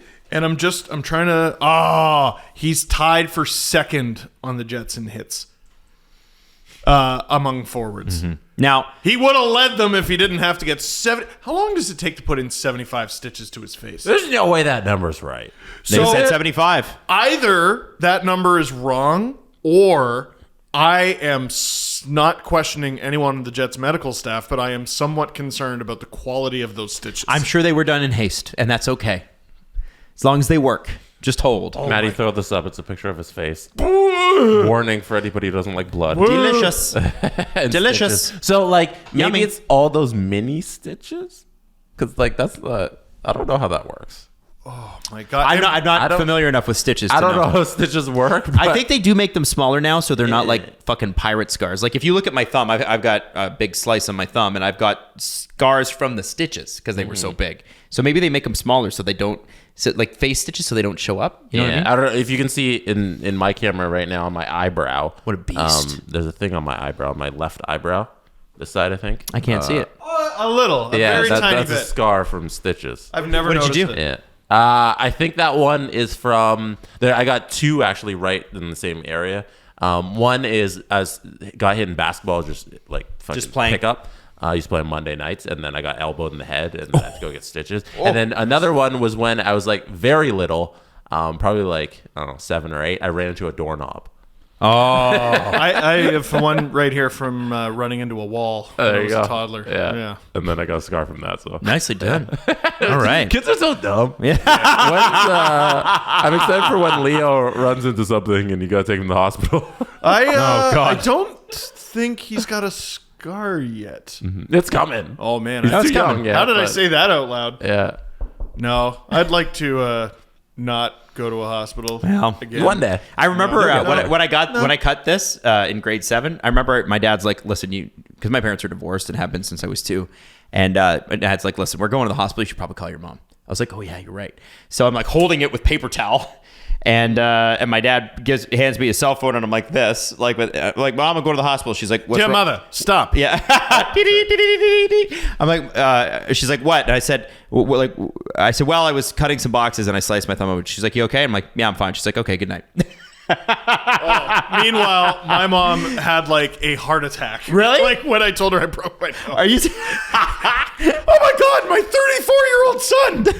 You have a relatively minor injury. Are you going to be okay? Listen, everybody needs to find somebody to love them the way Tina Glenn loves you. It's Tina. There is no love like the love of Clementina. Yeah, Clementina. It's true. Clementina Maria. So the rest of the game for the Jets, like, listen, this is full domination. Shots on goal were 31-17. Okay, 31-17. That's a pathetic showing from the Vegas Golden Knights. I guess that was going around. Yeah. I think that really the Jets' real strength here is domination of the neutral zone. And like Ehlers didn't even play, so they bring Nino Niederreiter up to the top 6. Which is why he should never play, says the Jets coach. Yeah. You know what? We would just never play him again. Yeah. He says he's ready to go. Medical staff for the Jets say that he's not. So that's what Bowness said. Right. That's what a medical staff is there for. That's right. Yeah, I got to say, there was no goals in the first period, but as soon as the second happened, it sort of opened up, and it's a cool little matchup 5 years later of the Golden Knights and the Jets playing, but this is a Jets team that is really sneaky good, and when you have a good goaltender who's got the experience in the playoffs like Connor Hellebuck does. Like it's like the Leafs with Andrei Vasilevsky. Like you were talking about last night, the Leafs are trying to make a comeback, and they're trying to score on Vasilevsky through traffic. Mm-hmm.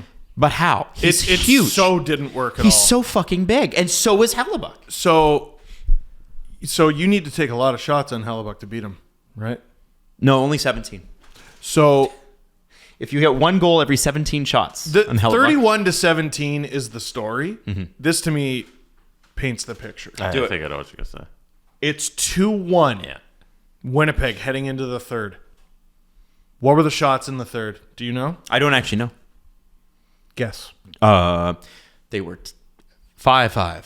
10-2 Jets. In the third period, the Jets had more goals than the Golden Knights had shots. They scored 3 goals in the third. The Golden Knights had 2 shots. Unforgivable. So you're saying the Golden Knights had a worse third period than the Leafs? Yeah, it might have been the worst third period in the NHL last night, and it was a slog. That's saying something. Leafs at least scored in the third period. Yeah, there you go. That's positive, guys. We got to feel positive. It about might have this. been the worst period of hockey any team had last night. It's so strange because just like score affects basics, you should be out shooting your opponent when you're down a whole bunch. Can you explain that a little bit? Because you talk about that a lot, and I think some people maybe don't know the score affects the whole idea. When you are trailing, you will outshoot your opponent because they are in a more defensive stance. We'll get to that when we talk about Rangers and Jersey. No, we're not talking about the Rangers. Team playing defense all game, but you're going to outshoot your opponent when you're down. Mm-hmm. It's across sports. Yeah. And it's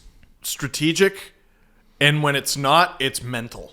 Like every team talks about, no, we want to keep the pressure on. We want to keep our foot on the gas. And almost none of them do it. Because it's hard. Yeah. You're like, well, fuck, we have the lead. I don't want to be the one to make a mistake. Right. But no one minds being the one to make a mistake when you need a goal. Mm-hmm. Right? So it's definitely a psychological And it, by the way, it's fun to see the Jets do that well. I was worried about that series. Them establishing that in game one, I think bodes really well. It is just one game, as we keep saying with the Leafs. But man, I think the Golden Knights still win that series. I wonder too. That's a pretty shit game one. They didn't go to the playoffs last year, and some of their key players, like Mark Stone, just came back from an injury. Yeah. The coach said he looked rusty. Eichel's never played in the playoffs until last night. But you'd there's some nerves. Expect a better showing from him in that instance. -3. You've been working your whole life to this moment, and you don't really show up for game one. But I think they work out some of the bugs here that they had in game one. They show up, they win game two, and I don't expect that type of defensive performance from the Winnipeg Jets again. Consistently throughout the series, they might do it again, but because it's difficult. It is. It's very difficult. This is a good hockey team, and limiting them to 2 shots when you're up 2-1 in the third period and you putting up 3 goals is not going to happen all the time. I don't know. I still have the Golden Knights if I'm still betting on this game. Every single Golden Knights forward had a hit. The only 2 players who didn't were Theodore and Martinez, which is wild for some reason, but it sort of just shows how little they had the fucking puck. Mm-hmm. That wasn't a compliment. Oh man, look at them. Jonathan Marchessault was credited with 9 hits. Can I just say I doubt it? Like whoever's counting those, I doubt it. Who the fuck gets 9 hits in a game that didn't go to overtime? That's a good Wheeler question. was talking post game about how throughout the season they kind of struggled scoring at 5-on-5, and then that during this game they were able to do it, and it was good to break through.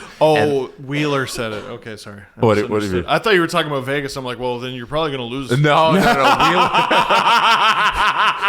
I was like, why are you so bullish on this team? Wheeler was saying it in a positive way. It wasn't Vegas being like, you know what, we fucking suck. Man, the Jets are great. I was like, William Carlson way said better. that. The Jets are awesome. Sorry, what's your reasons for liking them again? Okay, sorry, I misunderstood. No, the Jets haven't really had a good run here in the last couple of months, and I think he was right about them scoring at 5-on-5. And I don't know if they all of a sudden are the October through November Winnipeg Jets because it's the playoffs. Like it'll be an exceptional run for them because they'll go deep if that's the team. But I have a hard time believing that that's what we're going to see for the next couple of weeks. I can't wait to see freaking Dave's smile on Friday too. He's just gonna. Brady, by the way, from Game Over is just loving it. Liz is going in, I believe, to CBC to talk about the game. Like Liz is going to CBC Winnipeg to talk. Isn't that cool? That's like they're doing a great job on Game Over. Like amazing.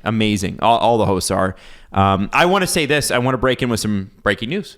Mm-hmm. The Vancouver Canucks have a contract announcement with Elias Pettersson. Oh, hey, big one. Is he eligible for? Oh, yeah, 3-year entry level deal.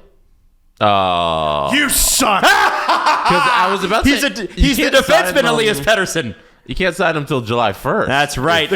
Elias Pettersson, the defenseman. You stink. Who is 19. The Canucks have 2 guys named Elias Pettersson. That's right. That. Yeah, and they signed him to a contract today. Sorry, I had to. We didn't even talk about going into the previews that the Islanders Carolina Hurricane series is the battle of the Sebastian Ahos.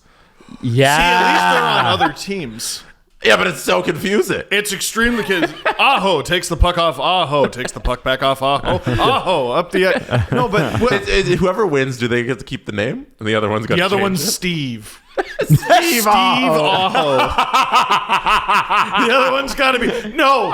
But then it's you're still S Aho. Yeah, no, you need Adam Aho. That sucks. Adam Aho. Sorry. There it is. You Double need A. double A. By the way, Double A. The Islanders need a little double A battery to jumping to supercharge that their third period. Jumping just to that game for a second. I know they're playing tonight, so when you listen to this, you may have already started the game. The Canes showed us in that. Pettersson's not even up till next year. I know. Damn it. I know. Isn't that hilarious? He's an RFA. I got you, though. Stop it. Canes showed us exactly why they are the team that you shouldn't bet against. We all did because they don't have Svetch and Patches, but man, I didn't bet against them. they played. I didn't bet against them either. Okay, well, I believe in the Islanders. You loser. So what? And Isles Nation has always loved me.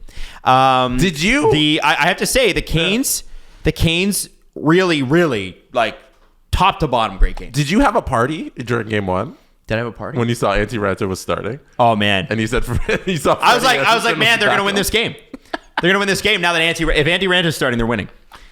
I'm telling you, man. He had a I've seen fantastic enough. game, but- Listen, Freddie is a good guy. He was great in the regular season. Enough of Freddie in the playoffs. Enough. They listened to you. They did. Did you give him a call? You listen. Me Don and Waddell and me Mr. and Rod Brindy? the Bot are on Yeah. speaking terms for sure. Yeah. But it was honestly, it was a great. That was a fun game to watch because it was the Canes being the Canes, and the Isles had some chances to tie that game. Like for a team that sucks at offense, they sure had some good plays. Did you watch it? You didn't watch it, did you? No, I'm picturing a scenario in my head where Rod is texting you for like workout clips. Adam, what do you do to get your workout abs to stand out more? Yeah, I just need to figure it out. You know, I'm such a slender guy. Me being Rod Brindam. Ilya Sorokin was fantastic. Yes, It's he just is. unfortunate that the Islanders couldn't put up more than one goal. The Islanders only win and lose games one way. Like, so I did think it was funny that people were giving them credit. Like, oh, well, it's tight. Like, Well, that's how they play. Every Islanders. Yeah. Every Every game is going to be close. And Tell if me- you can't get those extra goals, you're going to They lose. win and lose one goal games. Tell me you're not used to watching the Islanders without telling me. Yeah. Right? Like, that's it. Now, I do want to jump to last night's game, and this is the important one because Jesse's got the jersey on. Devils Rangers. Here's the stat that stood out to me. The Rangers full on committed to dominating. And it starts with the block shots. 23 total. The Devils had 12. And What did I tell you? yeah. That is a damn, dude. What I tell was- you? It was a team who's been there and a team who hasn't. It was interesting reading Lazarus's post-game report because he put in there that the final 40 minutes felt like the Rangers were just on the penalty kill for the entire game. And that's essentially what happened because Which is generally bad, but it's what they do. But Yeah, it that's was how they do that is exactly what it is because you'd think like, oh, Devils, they're dominating the play for the last two periods of the game. Positive to take away from that. It was like, no, the Rangers were very content with sitting back in their shell and just sitting there, blocking all the shots, not letting anything through. We're going to wait out this game. We got our lead. We're going to end with the lead. We're going to win this game. And seeing that performance out of them was very positive. And Vitek Vanacek wasn't great. Hey, why don't you not allow Ryan Lindgren to go top shelf from the side of the net? Like, That was crazy. sir, that's not something you should be allowing in the playoffs. Like, I don't know. So, rooting for the Rangers, it's a lot of positive stuff coming out of game one, but it is game one. Devils Like, if Jack Hughes maybe isn't a little... He said he wasn't nervous, but I think a lot of people... scored on the penalty kill, scored on the didn't he scored his first goal, did he not? Eichel, I don't know. Doesn't No, matter. not They lost Eichel. 5-1. Jack Hughes. Oh, maybe. Yeah. Yeah. No, if they're able to play, because the whole thing about the Devils is they can outskate the New York Rangers all day long. But but that hasn't translated Not to how you offense in game one and doesn't really translate Not to how the you win in the playoffs. If they can kind of make that into playoff hockey, then they got a real shot here. But I need Timo Meyer to go full NHL 99 Eric Lindros. Yeah. Like, as a Leafs fan, I can't tell you how to win a playoff series. I can tell you exactly how not to win it, though. And it's how the And Devils are when built I currently. look at how the Devils played, at least in the regular season, I'm like, yeah. The no. Devils also had, and here's how you don't win a playoff series. The Devils had 13 giveaways. Rangers had 3. Not great. Not great. Now, they're young, and they're playing with house money this year. No, maybe you give the puck away because you're the one who had the puck the whole time. Yeah. But you gave it away. Except for when you gave it away. Stop fucking giving it away then. Well. Chris Kreider also became the New York Rangers franchise all-time leader in playoff goals. No way. They've played it. You know what? I was surprised when you first brought that stat up. They've played an unbelievable amount of playoff hockey. Yes, they have. In his career. He has They had 35. a rebuild in the middle. Yeah. Yeah, that lasted like 5 minutes. Like, Canadians fans should be excited because their GM is the guy that did this. Kreider's 35th postseason goal in his career broke a franchise record initially set by Rod Gilbert in 1975. he has 35 playoff goals. 35 playoff goals. Does it say how many games? I can look it up. How many did Mess have? He wasn't there that long, Yeah, right? He signed with Vancouver not too long afterwards. 97? Yeah, like he was there, but he wasn't, But you'd think a couple deep runs. Well, they've been to so with Kreider, they went to the final once. I want to say the conference final at least twice. He's played 101 Last year. games. Holy shit! So that means the Rangers have played 101 games almost, unless he's been injured, since 2011, 2012. Wow. It's a lot of playoff games. Wow. Look at this. His first year, 18 games, and then 8, and then 15, and then 19, and then 5, 12, 3, 20 last year, 1 this year. A lot of 2 goals. double-digit playoff runs. He had That's 2 wild. goals, and so he's got 36 What's that total. like? Pretty Are the crazy. New York Rangers underrated? But, buddy, I've been on board with you all year. Freaking Shesterkin, too. Like, everybody, and myself included, was like, well, there could be a crap. He wasn't playing otherworldly to start the year. I'm like, well, maybe this is it. I'm like trying to needle you. He's fucking incredible last night. The vast majority of players this season who we've been like, what's wrong with? It turns out nothing. Nothing. It was like, remember look, there they are. Remember after the last lockout, Ovi couldn't score, and people were like, Ovi, like, what's going on? And he's like, oh, I guess I forgot. And then he led the league in scoring. He had like 35 goals in 20 games. 32 and 48. There you go. So stupid. He had as many goals as there were games because he didn't score in the first like 10. Right? It was a ridiculous he run. scored it at least a goal a game clip for the final month and a half, which is hilarious because that's like half the season. Jesse, what do you have to add? Do you have anything else to add for your Rangers before I move on to the next game? No, I think we covered it. Okay, now I want to talk about this. And Drew was mad this morning. Steve was already talking about it. The Seattle Kraken, in their first playoff game ever, stun the Avalanche, dominate the Avalanche, 3-1. Kind of a surprise. They got no second line. I saw Drew complaining about that, and he's so right. The Avalanche, Nazem Kadri. No doubt. Well, you're losing. Your captain's not there. You're injured to. Who's that anyway? You're injured all up and down the lineup, and they got a bunch of holes. In the CJ Show group chat this morning, I think Colorado being so futile last night really distracted Drew from the fact that he had to edit the LFR. Because he wasn't dialed into what was happening in the Leaf game at all. Okay. He was just preparing for the Avs, and then he watched the game, and then it was time to edit the LFR. And he just texted the whole chat. He goes, Jesus Christ. Was it like 4 a.m.? It was, I'm like purple. He's like, whoa, what the fuck happened, man? Wow. And then he watched. He's like, oh, all right. I get it. No, okay. I get why you're upset. But he did make sure to be like, it's a long series. Like, don't worry, blah, blah, blah. But he would not tell himself that With the Avs. because it matters more to him Right. what's going on with Colorado. It's also, with all of these teams, like I already said it, but like a lot of good teams are down 0-1. They're all good. Yeah, they're all good. They're in the playoffs for a reason, but a lot of the good teams right now are down because the road team just dominated for some whatever weird reason. It's not like Colorado's out of this series. Like, I don't think they're that scared of the Kraken, even though I think an upset might be brewing here. I think Colorado still can just be like, okay, we can win this series. We can get through one round. But for the Kraken, moral victories, too. Yeah. They won the game, but is that not like... Moral and literal. Moral and literal, but like it's like, hey, that's got to fill them with the confidence that like you want to have when you're the underdog, for sure. Yeah, I Like they're again playing with house money, defending Stanley Cup champions, and they're probably young enough and ignorant enough to go, what if we actually did this? Yep. And that's a scary position for the Avs to be in. it's the element of fuck you. Yes, yeah, we don't care that you're the champions. We have no respect Seattle for that. gets scored on first. They're like, yeah, all right, we sort of half expected this. Let's try to get the next one. Right. And I think if you're Colorado, you get scored on first, you're like, oh, fuck. Yeah. Here we go. Yep. The game I have, by the way, Seattle scored within the first 5 minutes of each period. So, I think it was Tolvanen off the first one. Geeky was Geeky the second period?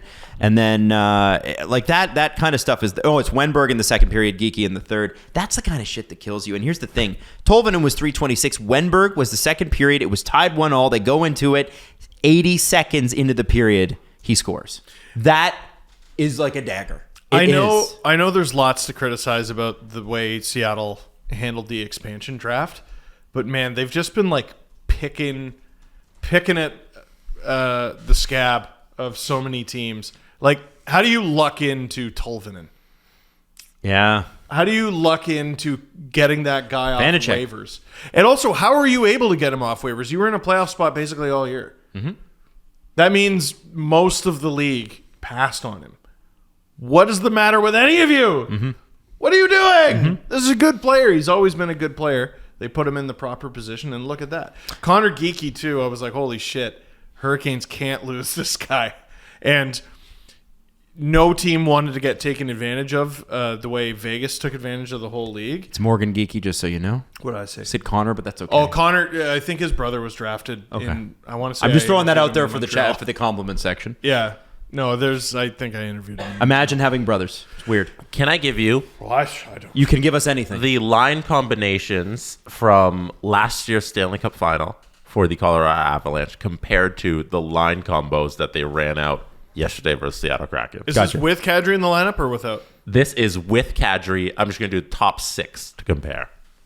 Last year they had Landeskog, McKinnon, Lehkonen. Unreal. Nichushkin, Kadri, Rantanen.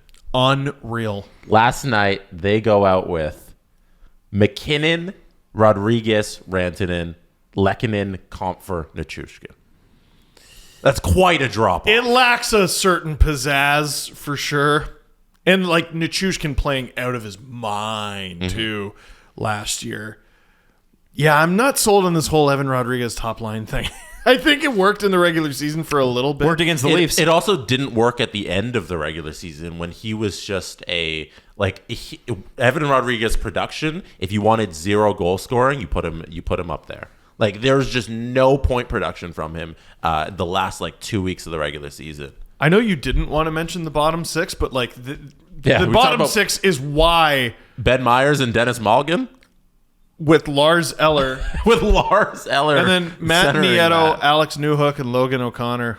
Like, that. Why is Evan Rodriguez there? Oh, that's it's why. so uninspiring. I mean, they're down Landeskog, and nothing, Yes, but nothing is going to make up for that, but oof.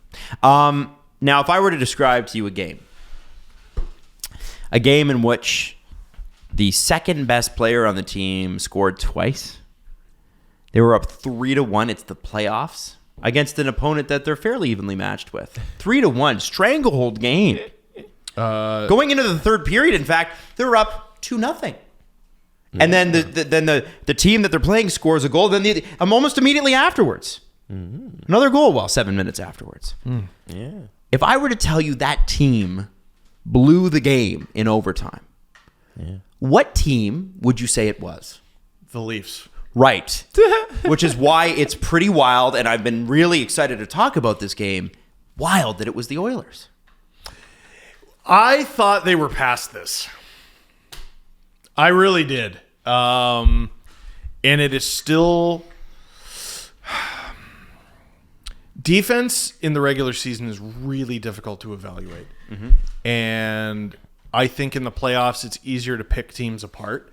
And... It is a bit of a test, right? Obviously, but it's easier to dull their strengths and pick at their weaknesses. And I was seeing, I was Matthias Ekholm, and all third period and overtime, it's just Oilers fans tweeting about Darnell Nurse. You know what I mean? Well, and what surprised me is they weren't tweeting about Vinny Desharnais, who was the one who took the penalty in overtime. Because they were too busy complaining about the other penalty call that they didn't like from the third period that resulted in the tying goal. Which... That's the Evan Bouchard high stick, right? No, the trip. Maybe I'm getting it confused.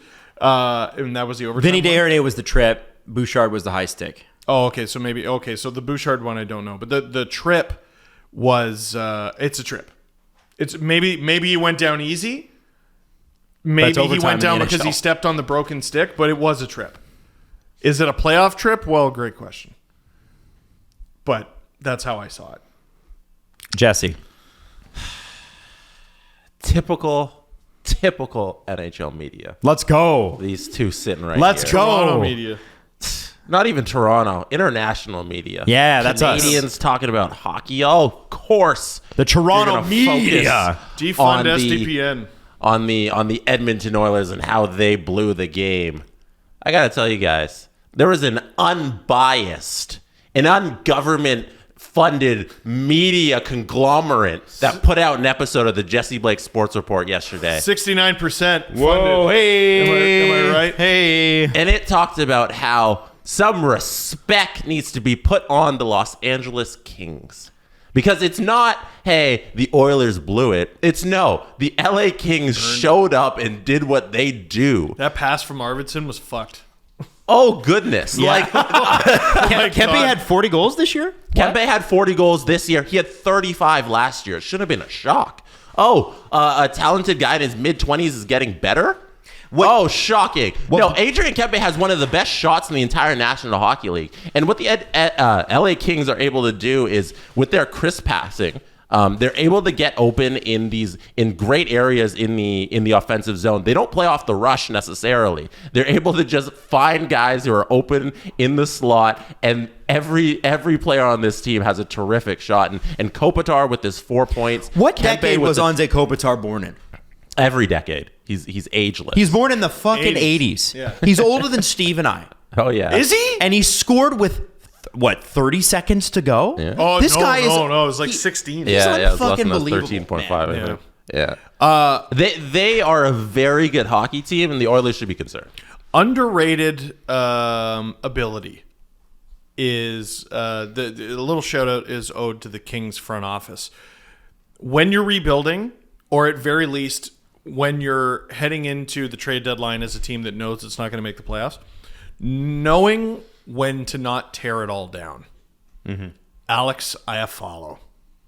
I really did for a while think he was going to be a Leaf. Oh, I badly Almost wanted him happened. to be a Leaf. It sounds like it was decently close to happening. Dude scores in overtime a year after it looked hopeless for them. Kyle, Two years. The LA Kings had remember. a top 4 power play. I think they were 4th in the league in the power play, 4th in the league in power play goals.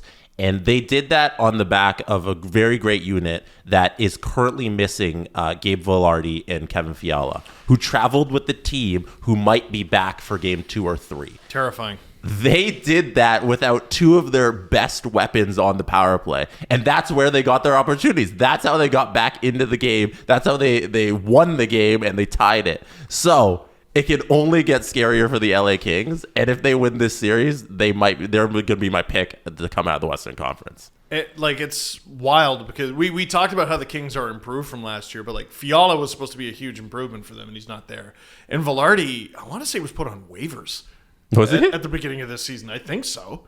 And fuck, there he is, man. Yeah. That's a scary team. And this whole conversation has been had without mentioning the best trade deadline pickup in Korpisalo, who was phenomenal. God. Who was just a steal. It's a battle of the two best deadline pickups, probably. Ekholm, who's going to be on the Oilers for years to come, which is crazy. And Korpisalo was exactly what the doctor ordered for LA. Yeah. Like, I'm sorry, Jonathan Quick, but it was time to move on. Yep. I wasn't sold on it. Like, they needed a goalie. I wasn't sure that was the goalie, and I guess I forgot how good he's been in the playoffs in recent memory. You erase 2020 from your mind? I mean, it's what you pay a therapist for, Jesse. Sweep it all under He's the the rug. one who did it to the Leafs, right? Him and Merzlikins, but I want to say he was in net for the deciding games. Yeah, I'm pretty sure he was in that for that game 5. That was brutal. Boston versus Florida. Shutout. I watched the first 10 minutes of it and instantly knew. But you could watch any 10-minute segment of that game and instantly know. That is a hot knife through butter. The after whistle stuff, the taking the sticks, all of that is hard enough to contend with if the Bruins were an underdog. But they are poised to frigging slap you. And that's exactly what happened. I think this is the series that I'm... And I had this series, Bruins in 5. This is the series I'm most confident goes 4. It's still really hard to do that. It's hockey. I get it. But if I'm going to be most confident in one series, come on, it's got to be winning 4 games in a row at any point in the NHL is hard. Yes. Here's what I see. want to know. What is the Bruins' playoff record without Patrice Bergeron? Because off the top of my head, it's 2-0. Because they won that one, and they won against the Leafs in 2018. Like, if there was a game where the Panthers could go, this is our shot. Like, that is what the Bruins play like when they're without their captain and number 1 center, and half of them have just finished shitting themselves. Because, like, there was an illness going through the team. I was surprised to see Allmark start. I know. And they got one by him. You know, it almost does it almost feel like a Boston mind game? Like, oh, they're sick. Maybe, and then Florida's like, this is our chance to take out, and Boston knows they're going to slap them. So even with the shits, they get slapped around by Boston a little bit, and then it kills your confidence forever. Tkachuk still had a good game, but it just seems like it's just him. It's just him. Yeah. It's their games are a concert. What? Oh, the Panthers? No, Bruins in TD Garden. Oh man, it was fucking rocking in there. You know what? It's crazy. So next time you watch a Bruins game, I wish I went to a concert like that. By the way, next time you watch a Bruins game and they score a goal, go see Springsteen. Let's say the Bruins go up 1-0 in game 2. Mm-hmm. Watch the camera shots, and you're going to see a loud crowd. Mm-hmm. They're moving. They're high-fiving. Look at the faces. There's not an ounce of surprise. Oh no, they expected this. They're like anonymous. It's like, we're coming, expect us. Yeah, this is with the Leafs. It's a little bit of something went our way. Yeah. No, I sure hope this doesn't stop. Yeah. Whereas Boston's like, yeah, it went our way because we're fucking Boston. Yeah, goddamn right. I think it's gonna happen. I think we see Jeremy Swayman. You think what? I think Swayman's gonna get into the game. How, Sway? I mean, just do game 1, game 2, game 3, game 4. Yeah, I think they toyed their food here, and he might get game 4, if they're up 3-0. Despicable. Now, the Minnesota Wild and Dallas Stars played a just crazy fucking shootout. For both teams, you would think were defensive teams. The shots are 48 for Minnesota and 53 for Dallas. Playoff Ottinger. Now, it is Playoff two overtimes to get there. But the thing that everybody's talking about, because again, Minnesota did win the game ultimately in overtime, is the hit on Joe Pavelski by Matt Dumba. Now, I have to read this because Michael Russo retweeted this. There was a member of the Stars media who was calling for literal vengeance. Mark Engel? It, to me, crossed a little bit of a line. That's what Russo was saying. I think you can ask for pushback. Dallas Stars need Marchment justice on Minnesota Wild's Matt Dumba for Pavelski hit. Now, I don't know what that means. I'll read you the article. Brian Marchment would know what to do. It probably would have been done by now. Hockey lost the former infamous hockey enforcer in July 2022 at 53. Few players in history of Dallas Stars remain 4-letter words like Brian Marchment. He played from 88 to 2006. I think when he joined the Leafs, didn't he? And there was one moment justifiably defined his career as at least to Star fans. He delivered a hit that changed the team. It's the type of hit Minnesota's Matt Dumba delivered in Game 1. And basically he goes on to say that that not only does Mason Marchment know what to do, but Max Domi knows what to do. And that's target the other player. Literal blood vengeance. And I think there's no question that Matt Domi actually did go right after Dumba, but I think there's no question that people are pissed. Do you think that this was a hit that deserved another look? Because it didn't get one. Right. So we're watching it right now, Jesse and I.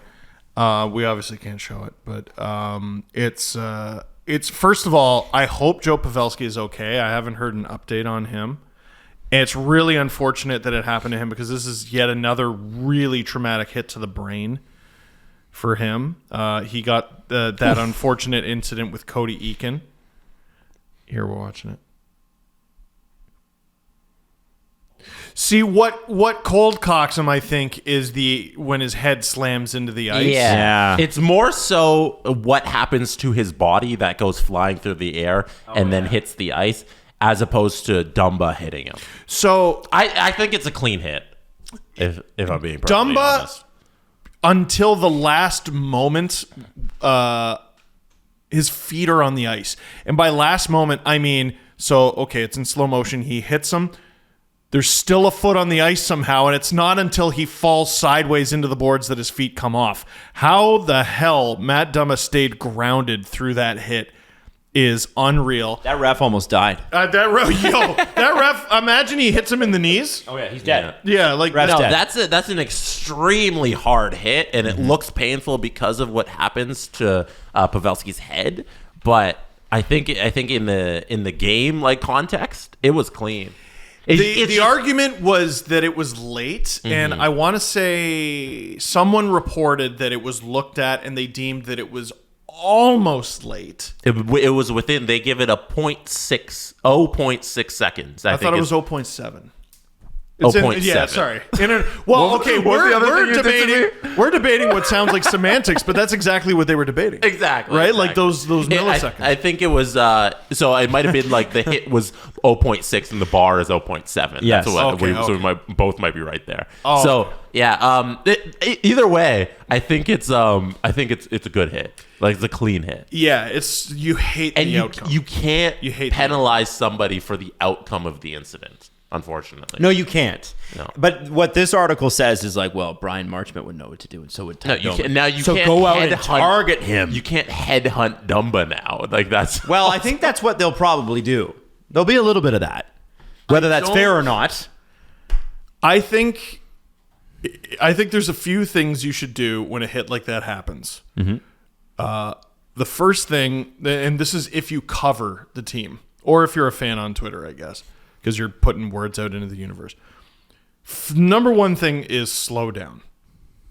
Calm down. Give it a minute. Yeah. But you could probably cite several times where I've lost my cool. Yes, learn from me. Please, I beg of you. I'm doing my best to learn from me, and I don't even always do it. But if you could, that'd be great. So slow down. Tip number 2, don't evoke the dead. What on earth is any of that? Why are you starting You there? could have started with Ty Domi. Because You Matt could've Doman's started on the team. anywhere but there. No, that made me crazy uncomfortable. yeah. It's a weird article. One thing that I want to mention, because I believe it was Michael Russo who also brought this up, and Stats by Smith just sent me a message that reminds me of what happened here in this game. So I was like, who's that? The game was 4 hours and 10 minutes long. That's one of the longest. I think it was the longest game of the year. You said, right? Longest game of this season. Russo was talking about how by the end of double OT, the building was half empty. A lot of fans, What? especially fans on the East Coast. I guess didn't- it's a Monday. I caught the rest of it the next day. Like, being honest, I didn't. I went to bed. You before, asshole. How I could went to you? bed before they figured it out. Yeah. And like, is that Russo's making the argument that that's bad for hockey? Not having fans who need to get to bed by 1 a.m. leaving the building, having the East Coast not being able to stay up and watch the game. I don't know what the solution is, because you can't be starting every West Coast game at 5 local, like, just to appease the Or East even Coast. 6. Right, you can't do that. So unfortunately, I think this is just the nature of, you have a 10 p.m. start in Edmonton, you got 10 p.m. start in LA. If it goes to overtime, it's going to be 2 a.m, and half the audience on the East Coast got to drop off. Yep. Annually, how many games go to double OT? It's like, Max half a dozen. yeah, it's Max. very 6, rare. yeah. Out of hundreds of playoff games, I don't think you plan around an anomaly. Yeah, I don't think it's anything that can really be fixed. I think it's more of just the nature of it happens 6 times a year. Yep. That is what it is. Yeah. So, anyways, I thought it was an interesting argument I saw he was having, but I don't think there's any fix to it. I get it. Yeah. Yeah, I get it. 4 hours is a long time for a Yeah. hockey game. Yeah, It's too long.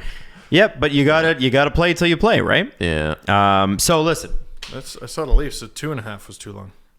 we've got, well, especially last night. Holy shit! So we've got to do. We're gonna do the press conference. All right. It's 1:56. Are we just going to wrap? I think it's about time to wrap it. Is it time to wrap-a-roo? Yeah. Okay. Well, then let's wrap-a-roo. So listen, we'll be back on Friday. Hopefully, we'll be celebrating. Shaking it for you on camera. Put on your Excited headphones. about the Leafs. You know, that sort of thing. You can hit the button. It's all good. In the meantime, if I can make one request, don't go after players or their wives or their kids on social media. Thank you very much. Oh, God. Are we already there? Oh, yeah. We're there. Yeah, all right. Yeah, let's knock that shit off. It's playoff time, baby. Enjoy! The Steve Dangle Podcast. Powered by Sports Interaction. Want to bet? Follow the guys on Twitter at Steve_Dangle, at Adam WYLDE, and at Jesse Blake.